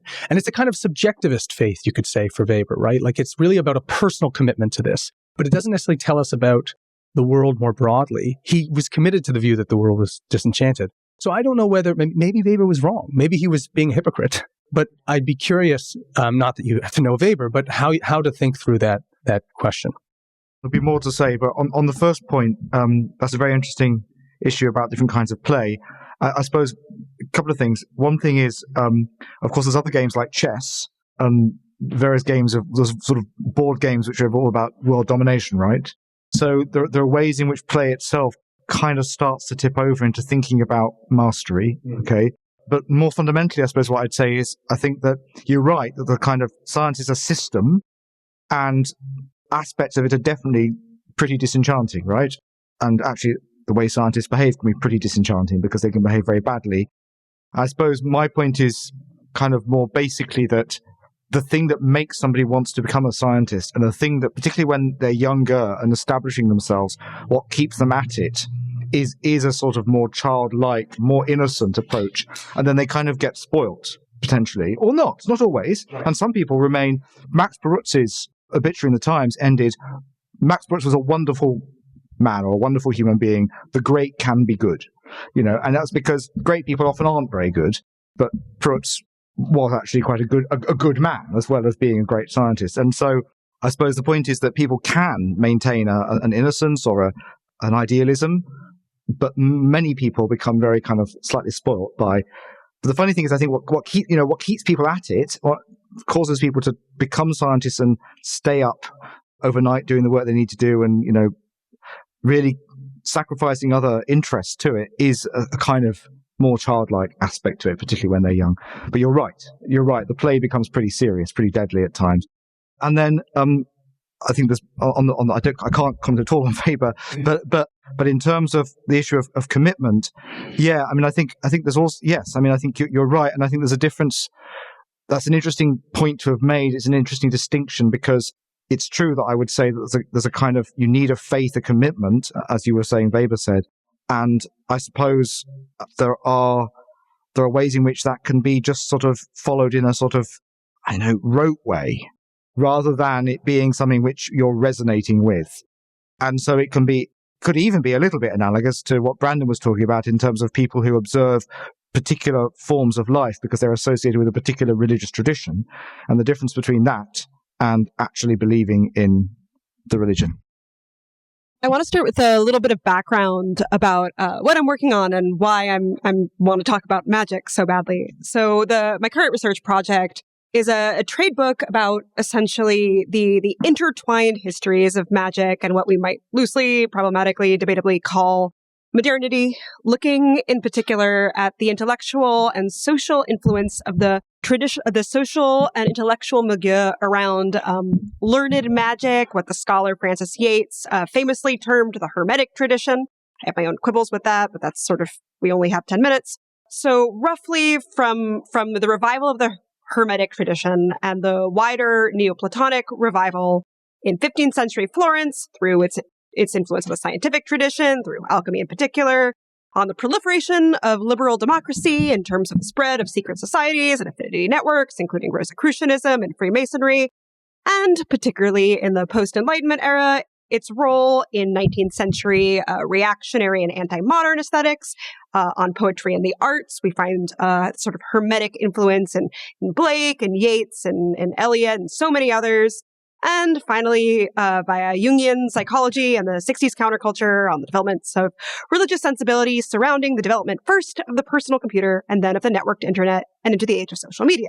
So that argument, as you might have gathered, is too long to get into here. But roughly speaking, what I'm trying to do is trace an intellectual genealogy of what I kind of inelegantly call magical transhumanism, from roughly the corpus hermeticum of late antique Alexandria, heavily influenced in turn by Neoplatonic thought, which envisions humanity's ultimate destiny as kind of bypassing a demiurgic creator in order to become more truly divine and ascent to a non-personal godhead. And I want to sort of trace this magical transhumanism all the way into the 70s and beyond, as to a world in which, as the futurist Stuart Brand famously said, we are as gods, and we might as well get good at it. But today, I actually want to hone in on one particular part of this magical tradition, the magical transhumanist tradition, whatever you want to call it. Something that fascinates me as an academic, as a theologian, but also fascinates me in my other life as a novelist. And that is the search for this this magical search for the posited lost language of Eden. The idea that the practicing magician, if he can only access or rediscover the language of Adam, the Adamic language originally spoken between God and man before the fall, that somehow this mage will have access to not only an unfettered, unmediated portrait of the truth, but also to the creative power of becoming godlike himself, of having a kind of wisdom that allows him to use the true language, not just to describe the world, describe reality, but to shape it. So we find this, for example, in the tradition of Solomonic magic, which is associated with the desire and attempt to wield power by correctly utilizing the many names of God. We find this in slightly different form in the Kabbalah, the tradition of Jewish mysticism, including there's a slightly different version we find in the Zohar, where Moses first writes the 10 Commandments on sapphire tablets, which he destroys, and then they get imperfectly rendered into stone. So there's a sort of sense of again, lost word. And perhaps one of the most explicit examples, for those of you who are into Elizabethan astrology, you find this in the magical efforts of John Dee, who's the court astrologer at various times, both to Elizabeth I and the Holy Roman Emperor Rudolph II, who, after his attempts at alchemy and natural magic fail, believe he discovers the language of the angels through these mediated scrying sessions, during which he believes that it has been revealed to him the language of Enochian, this angelic language. And Dee explicitly conceives of this language and access to this language as a kind of analog to the philosopher's stone. He talks about the angelic stone, which is invisible. It's not a physical substance, but gives him access to this linguistic wisdom, and through it to a knowledge of God, and through it to magic. So I'm wary of getting too into the Neoplatonic background here. My notes say it's because it would only take 10 minutes, but also now it's because there's a bunch of Neoplatonic scholars in the room. But a really simple or reductionist way of framing it would be to say that the magical tradition, and particularly in this Hermetic incarnation, is indebted to this problem that comes up in so much sort of late antique Alexandrian thought in particular. How do you marry these syncretically marry, very simplistically, Greek philosophical thought and revealed religion, particularly ancient Near Eastern religion, particularly in the interests of, from a Christian perspective, Judaism? And one of the solutions that we find, or one of the avenues that sort of Neoplatonic thought provides, which later comes to shape the Hermetic view of things, is the sense that, we can distinguish between the one, the Godhead, and the creator of the material realm. You can think of him as Plato does in the Timaeus, as a craftsman or a demiurge, a word that doesn't necessarily have the connotation it has for the Gnostics, the negative connotation, I should say. But there's this sort of wider sense as well within the Hermetic tradition that because there is a hierarchy of reality, this emanationist picture of the great train of being coming down from the one into the material realm, magic basically works on correctly knowing these correspondences and being able to manipulate a stone or a plant or an object, or sort of somewhat more complicatedly a talisman or a word, in order to draw down certain celestial, non-material realities that exist between the material and the Godhead. And central to the sort of magical Hermetic understanding of this, and post-Hermetic understanding of this, is this idea that, in some sense, the non-material realm, the realm of nous, the realm of magic, is realer than the realm of the merely material. There's some kind of priority that happens on the level of language, such that when we have access to certain kinds of spiritual knowledge, reality, material reality, simply becomes something we can shape. All reality becomes something we can shape. And this, again, I won't get into the sort of long history of this tradition here, but it is something that has particularly appealed to artists and writers and poets. And as a writer, I can understand why. There's something very appealing and sexy, certainly, about the idea of the artist as magician who can shape reality. But I think that there's something that's not just about the quest for power there. And again, I'm speaking personally now as a novelist, that we do have a felt sense when dealing with great art, great novels in my case, that's what I love to read, also great poetry, that we are entering into a realm of reality, that what is being said, both on the level of language or on the level of narrative, is not merely like an imperfect reflection of the truth to the extent that, we're looking at, a bad facts where we kind of can't make out everything to a photorealistic level, but that there's some kind of reality there that we're entering into, that we're creating or co-creating or experiencing that matters. And I would venture to say that I think one of the appeals that this Hermetic tradition has, particularly after the Enlightenment, when it becomes something that writers and artists tend to love more than, alchemists who are less of a factor in the 19th century, precisely because it offers an affirmation that there is a reality that is being spoken to. So I am not a Hermetic magician. I am in fact coming from a Christian perspective. And one of the things that I'm wrestling with, again, as a writer, as well as in my nonfiction work, is how do we hold on to, or how do we preserve the reality of poetic language while avoiding what I think, and I'm increasingly coming to think as I work on this history, is something that's implicit in the Hermetic, the magical transhumanist worldview, which is if you at some point equate the human capacity for language or the human intellect or in desire, and I think it's ultimately desire that becomes the engine of reality in the magical tradition, with the ability to manipulate or call down or otherwise control these energies that exist between you and the Godhead, and perhaps even transcend the authority and power of the God who created the material realm. It's not so implausible to take it to the next step, as indeed sort of the 19th century magicians like Aleister Crowley do, that in fact what we desire is the closest thing to divinity in the universe, that we are gods precisely because the stuff of divinity lies in human desire. And I think an example of where we might see this in everyday life now actually is the popularity of something like manifesting. This idea that you can manifest what you want into existence, which one poll says 50% of Americans now say they believe in, 20% say that they've tried it. So this is I think something that is very much an example of where this tendency is headed. So I'm curious to sort of ideally have someone help me out of this problem as a novelist, but more broadly to discuss what does an anti-magical yet realist philosophy or theology of creation look like?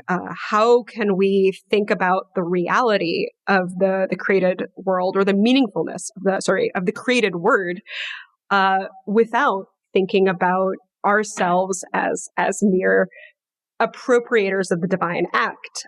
And certainly there's a sort of a rich tradition, my background's in 19th century French decadence, of the creator being kind of diabolical and sexily diabolical for this precise reason. So how do we get around that?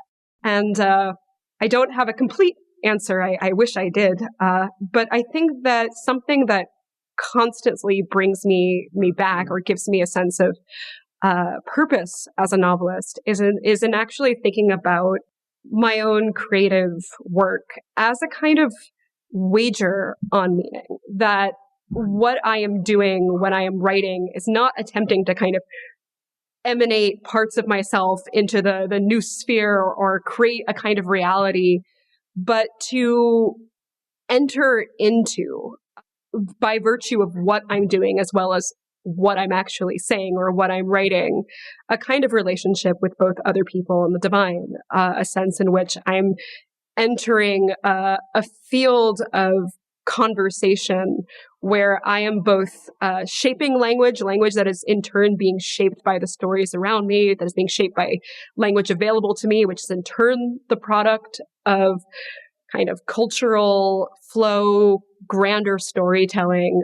And this sort of sheer biological reality of how sounds sound in my mouth when I make them, that this intersection point of, let's say, biological necessity, imaginative freedom, and the cultural realm by which language is shaped is the kind of site of how we can, as human beings, social and I think linguistic creatures, approach reality.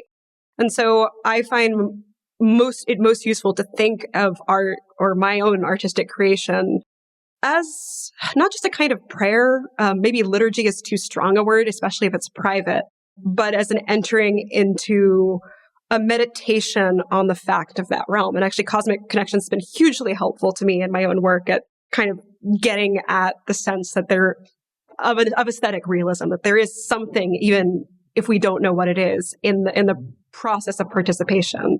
And there's an image I want to leave you all with that helps me. It's from the sort of the Eastern Orthodox tradition. There's a moment in the Divine Liturgy where basically angels are welcomed into the space. It's a sense of let angels participate with us as we sing the glories of the Lord. And it's not theurgy in the magical sense. You're not calling down angels, but it is a recognition that this place and this time, not exactly through human creation, but as a result of a kind of collective agreement to worship together, the reality of time and place and space take on new significance. It's, you might say, not a one-to-one correspondence, but everything means everything else and refers to everything else. And there's a vision there of a lattice of connections. And I don't yet have, let's say, a programmatic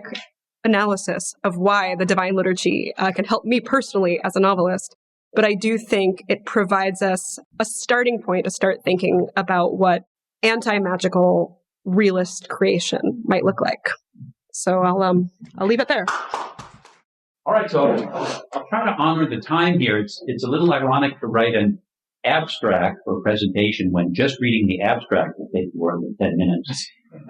I've boiled down my intervention to 5 propositions, and some of them are drawn from my own research project that I'm really just getting underway with, and some of them are responses to the very stimulating contributions that we've already heard.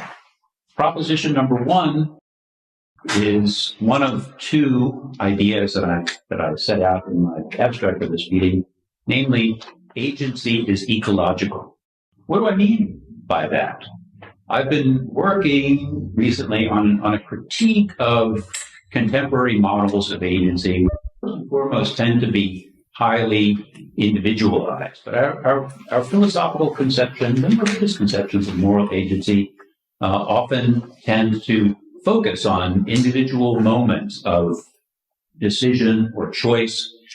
So our exercise of freedom becomes decontextualized socially, but more importantly, it becomes decontextualized from our relationship to the earth.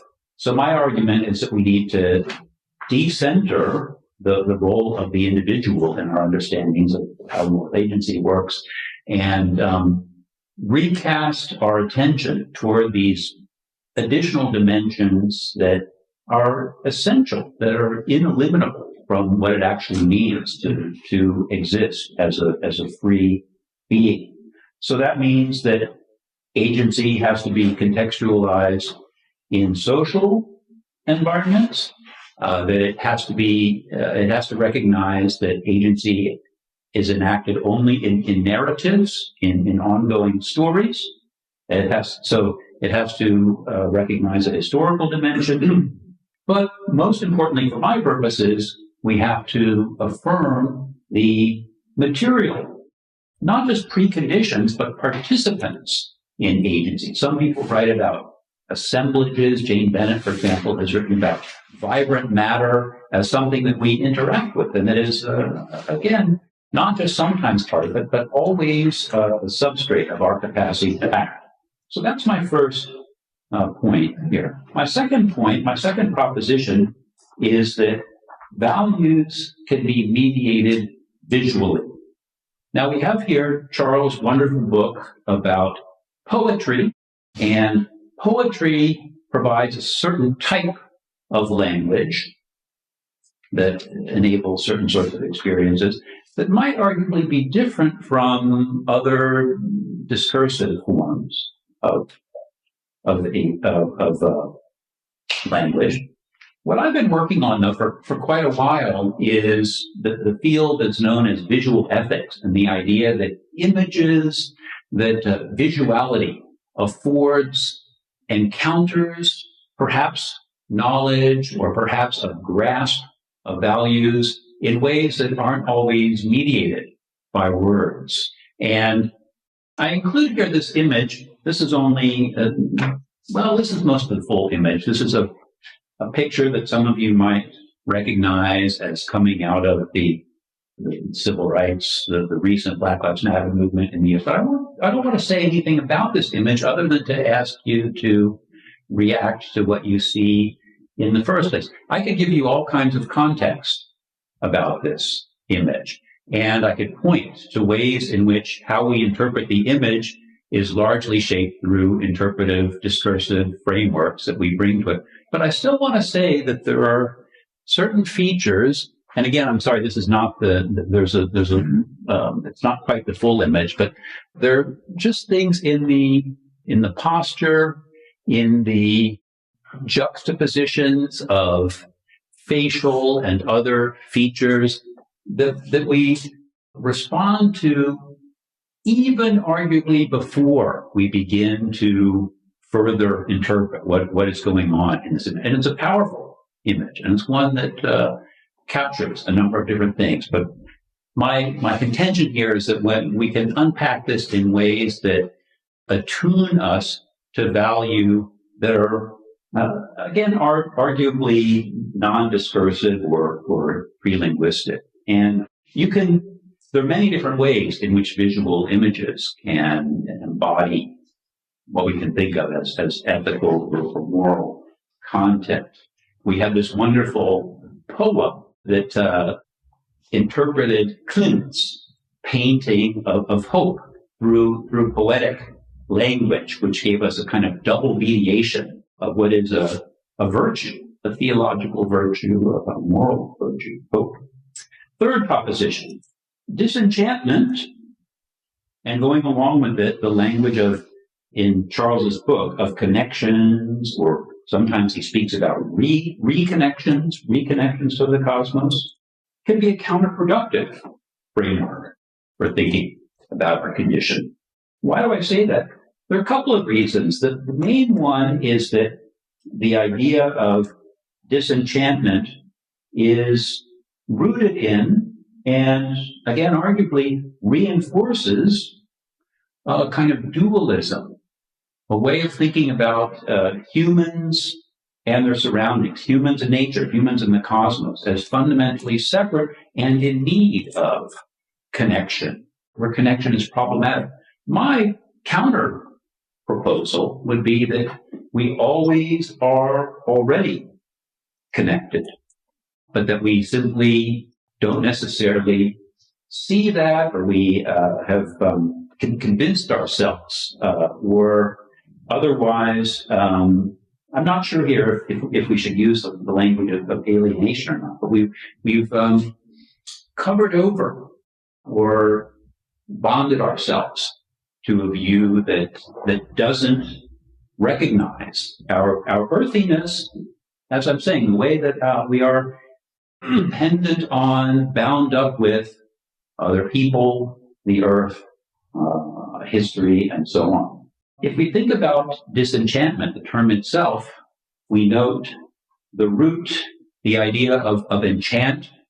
Tara, I'm sure, can tell you much more about this than I know, but it's related to the French chanter, to sing or to chant. And the idea here, the image here, is of becoming spellbound, of somehow being separated from the normal run of things. So disenchantment becomes a kind of negation of a negation, if you will.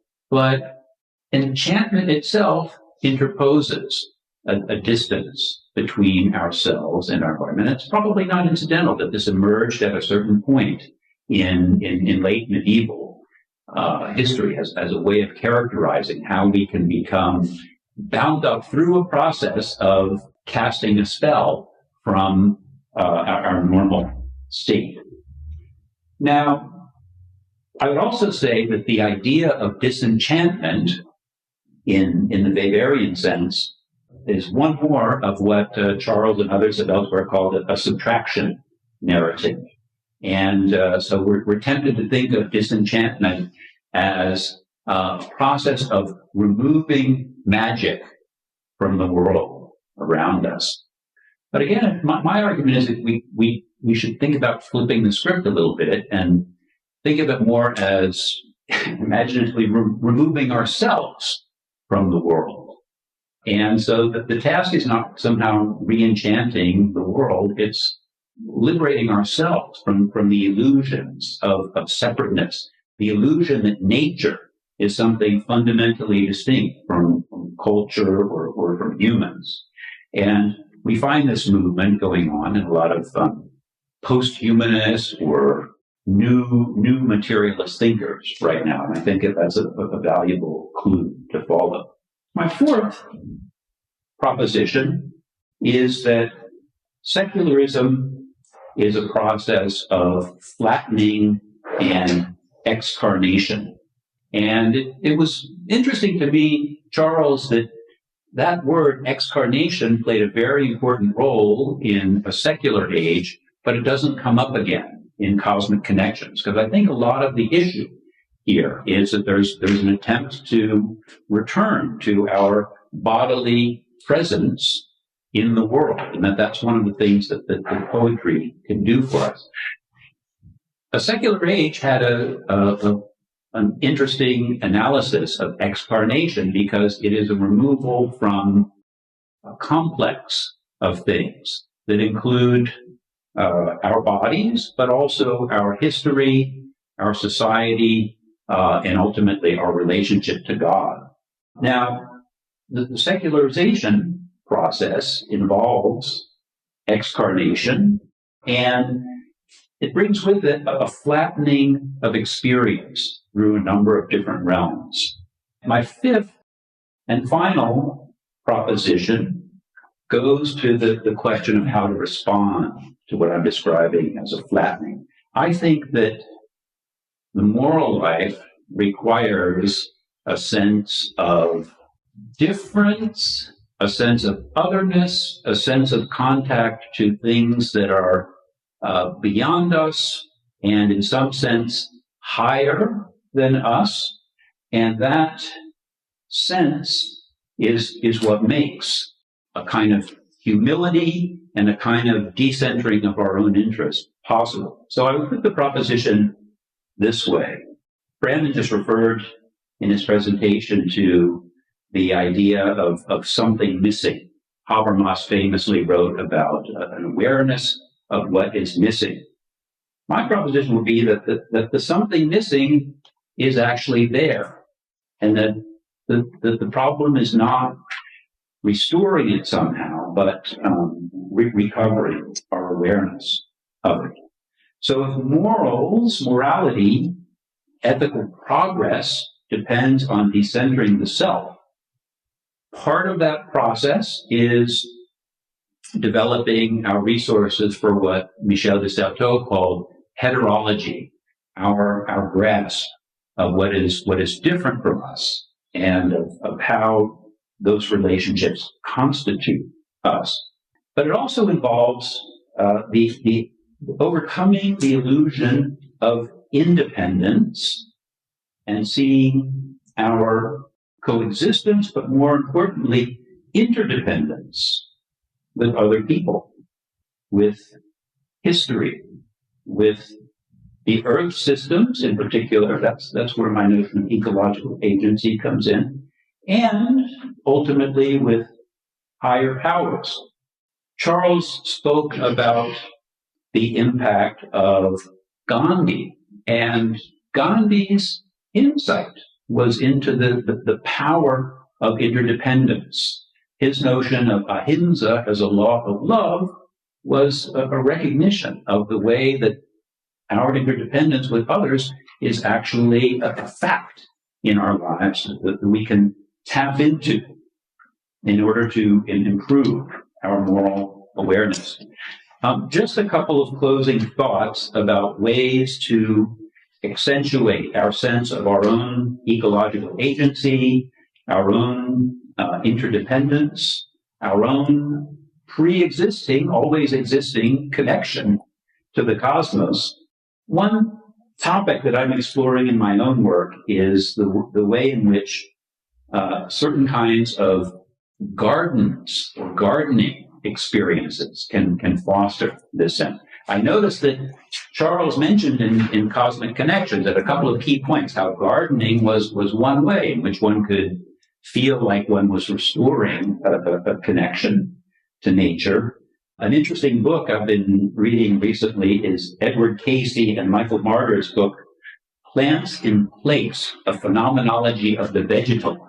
And they write about how plants and our interaction with plants in gardens and in other settings provides an emplacement for us, or maybe a re-emplacement would be the appropriate term there.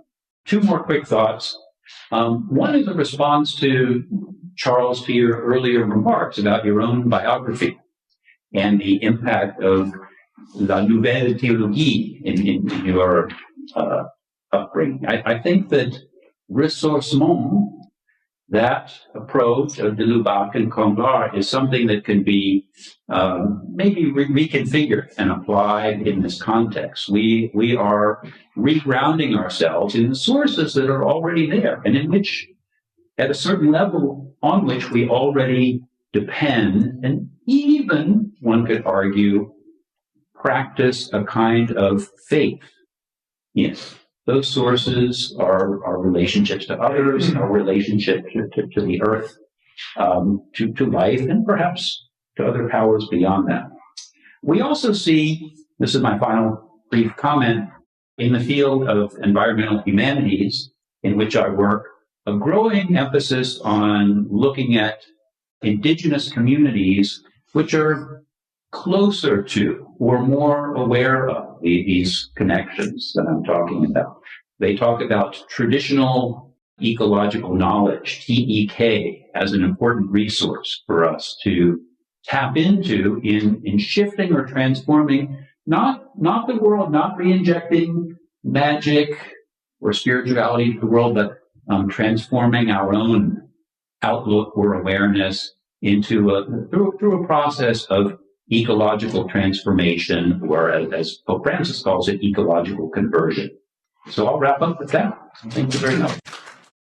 I just want to begin with a heartfelt thanks to you, Brandon, for organizing this, and of course for inviting me. And just to say that I'm extremely honored to be here presenting in front of an intellectual hero and fellow Canadian. Charles, your work has meant so much to me, so I'm very grateful for this opportunity. All right, so my remarks are going to focus on, broadly speaking, what I think of are some of the key barriers to cosmic connection, and they're going to be sort of sociological and philosophical, something between that too. And they come out of, as with many others, my reading of cosmic connections. And there's a sense in which I really felt a kind of deep optimism in cosmic connections. On some level, I think part of this is just Charles's incredible rhetorical and kind of, written style. It has this sort of deep optimism at its core, but there's something a bit more substantive about that. And we can think about it in this way, that on one hand, Charles accepts a certain version of the disenchantment thesis, right? We, in the wake of, say, the 18th century or so, we are increasingly buffered, punctual selves. We live in an immanent frame where naturalism is increasingly hegemonic.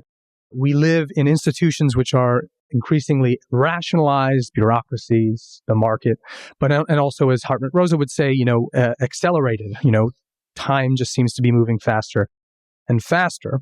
All of these seem to be reasons to despair, but Charles tells us that we are, and this is probably an inapt term, we are wired for cosmic connection, right? That on some deep, philosophical, anthropological level, we are cosmic seeking creatures. And so the optimism, you could say, is that despite the disenchantment of the modern world, cosmic connection will break through. Where there's a will, there's a way. So, sort of summarize. And I want to believe that, really.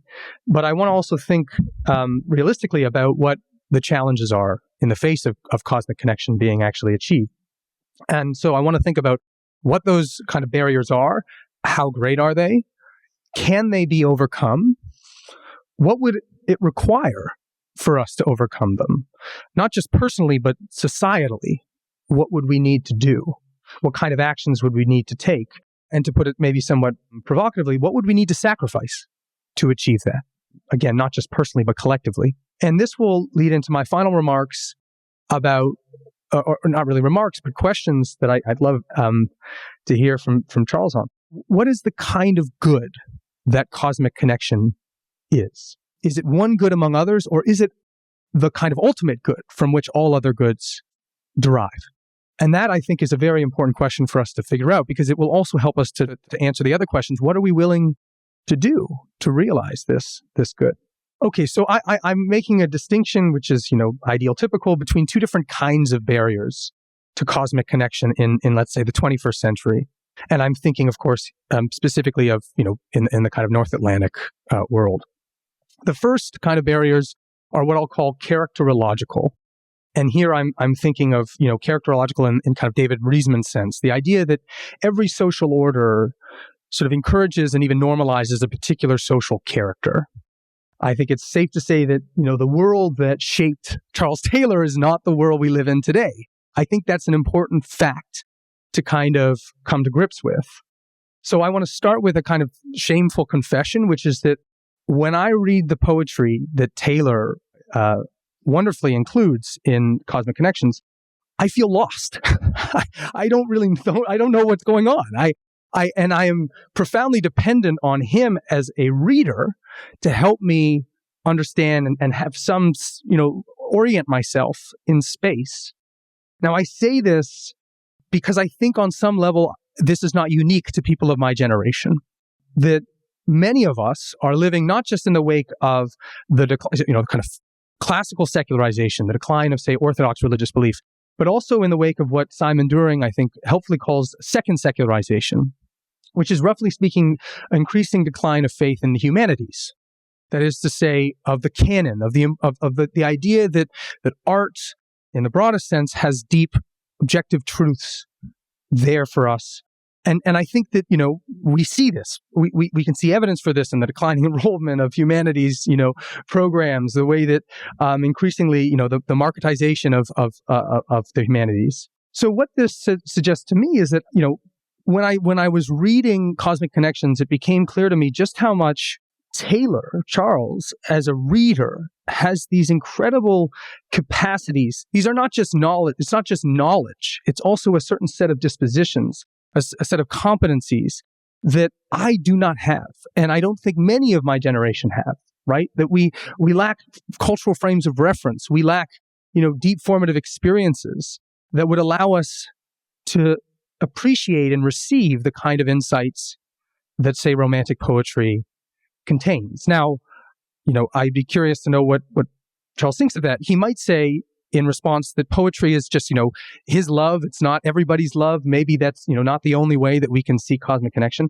But I want to suggest that my point has much broader implications, that in the kind of scientific technological culture that I have grown up in, and certainly my kids will grow up in increasingly, right? Are they going to have the kinds of capacities, competencies, dispositions that allow them to achieve cosmic connection of the kind that Taylor speaks? So the way that I've come to think about this is that, there's a kind of crisis that I think the Romantics are concerned with. And I call this a crisis of articulation, right? That there is this attempt to try and recover this sense of cosmic connection. And so you have to devise a language, in this case, Romantic poetry, to recover that experience, right? To communicate it, to articulate it. And that's the task of the Romantic poet or artist, whatever the medium. But I would say that at the same time, there's a crisis, not just of articulation, but a crisis of reception. That is to say, it's all well and good if you have virtuoso readers like Taylor, but if nobody understands what they're saying, it's no good. There's two parties in any kind of dialogue. You have a communicator and a receiver. And I worry about on the side of reception, right? Whether we are creating a world through, we were talking about this earlier, what happens to a person who is on social media for 8 hours a day, who becomes, habituated to check their phone every 5 minutes, right? So how does this numb a person? How does this change them on a deep level? And what are the ways in which this makes them incapable of receiving the kinds of insights that, say, the Romantic poets were trying to get us to experience? So that's the characterological set of barriers, broadly speaking. The other are what I'll call, for lack of a better term, institutional barriers. And here, I'm thinking kind of along two lines. The first is the way that our institutions, as a kind of overarching system, make it very difficult, actually, to think seriously and take seriously the notion of cosmic connection. So here, a colleague of mine and myself have been working for the past year on devising a kind of sociological account of this. And we've taken the notion of the immanent frame very seriously, trying to sort of put some kind of sociological meat on the bones of that. And we've come to think that, following actually the work of Peter Berger, famously known for his concept of the sacred canopy, right? That in pre-modern society, there's a kind of sacred canopy, an overarching cosmic, you could say, order that envelops everyone in the society. And we have argued, or we're arguing, that there's a kind of secular sacred canopy. And we think that this has at least three dimensions, that there's an epistemological dimension where empiricism is the dominant mode by which one can achieve truth or knowledge. We think there's an ontological dimension where naturalism or perhaps materialism is presumed, where natural reality or the natural world exhausts reality, right? That's the presumption. And then there's actually also, and Charles's work has been incredibly influential in helping us think about this. There's a moral dimension that the secular sacred canopy sacralizes in a kind of Durkheimian sense the values of autonomy and authenticity. What Robert Bellah would have called expressive individualism, right? And we think that this sort of trifecta, which forms what we call the secular sacred canopy, is a lot more hostile, we'll say, to genuine cosmic connection than the optimism that one sometimes reads in Charles's work, right? That in A Secular Age, Charles talks at length about the way that the immanent frame can be spun open or it can be shut closed. And I wonder increasingly how much space is there really to spin it open. I don't deny, I've written a book on the existence of kind of spiritual desires and yearnings, but I nevertheless wonder, if we're really interested in fostering genuine cosmic connection, how significant the barriers are given the nature of our institutional complex. And the second line along this is thinking about the way that this secular sacred canopy fosters a deep anti-institutionalism. So which makes, of course, reforming our institutions exceedingly difficult. And here I'm drawing, from the work of people like Berger and Bellah, who were notably sociologists. And so interested, of course, in the moral vocabularies that we as modern people invoke and use, but also in the way that these are grounded and have to be grounded in traditions and institutions. And of course, on one hand, Taylor has spent many, many years trying to both defend, say, the ethic of authenticity against kind of crass or corrupt kind of iterations of this, right? The way that consumer culture takes the ethic of authenticity in all kinds of shallow, superficial directions. But I increasingly wonder whether Bellah and Berger's suspicions of authenticity and, of course, romanticism, at least in its popular mode, was more merited than maybe I've been willing to recognize, right? That if it's the case that romanticism, as it's popularized today, actually fuels this intense anti-institutionalism and anti-traditionalism, can, in fact, we overcome the kinds of challenges that we need to. So this is going to lead me into my final remarks about the kind of good that cosmic connection is. Because, and you brought this up in your earlier remarks, Charles, one of the things that struck me most, and I'm not sure if I'm understanding this right, but is that at the very same time, you talk about the ethical growth from the axial age, and particularly how ethical growth the rising moral expectations of citizens increasingly in the West, but increasingly around the world, they really kind of rise up in the wake of the 18th century. And yet at the same time, it strikes me that is roughly when we trace the beginning of disenchantment. So on some level, we have these two parallel processes, which are difficult for me to sort of come to grips with. Because on one hand, I want to think that if you're going to have disenchantment, you're going to have ethical regression. But we've seen the opposite on some level. Historically speaking, we've seen ethical progress and further disenchantment. And that makes me think, well, how do I make sense of that parallel process? And I particularly started thinking about this in the last chapter of Cosmic Connections. Charles talks, I think, quite laudably about young people today and the way that they embody this ethical progress. And I see that too in my students. You have this, Greta Thunberg, right? You see this intense commitment that, profoundly morally admirable commitments. And yet I would say, broadly speaking, I see this as combined with this sort of deep spiritual lack. So you have this strange situation, it seems to me, among young people. Again, I'm generalizing in a very, very crass way, but a combination of intense moral commitment and profound spiritual disorientation. Those speak to those two processes, disenchantment and ethical growth. And so then I wonder, do these two processes work together? Are they actually quite independent of one another? What is their relationship?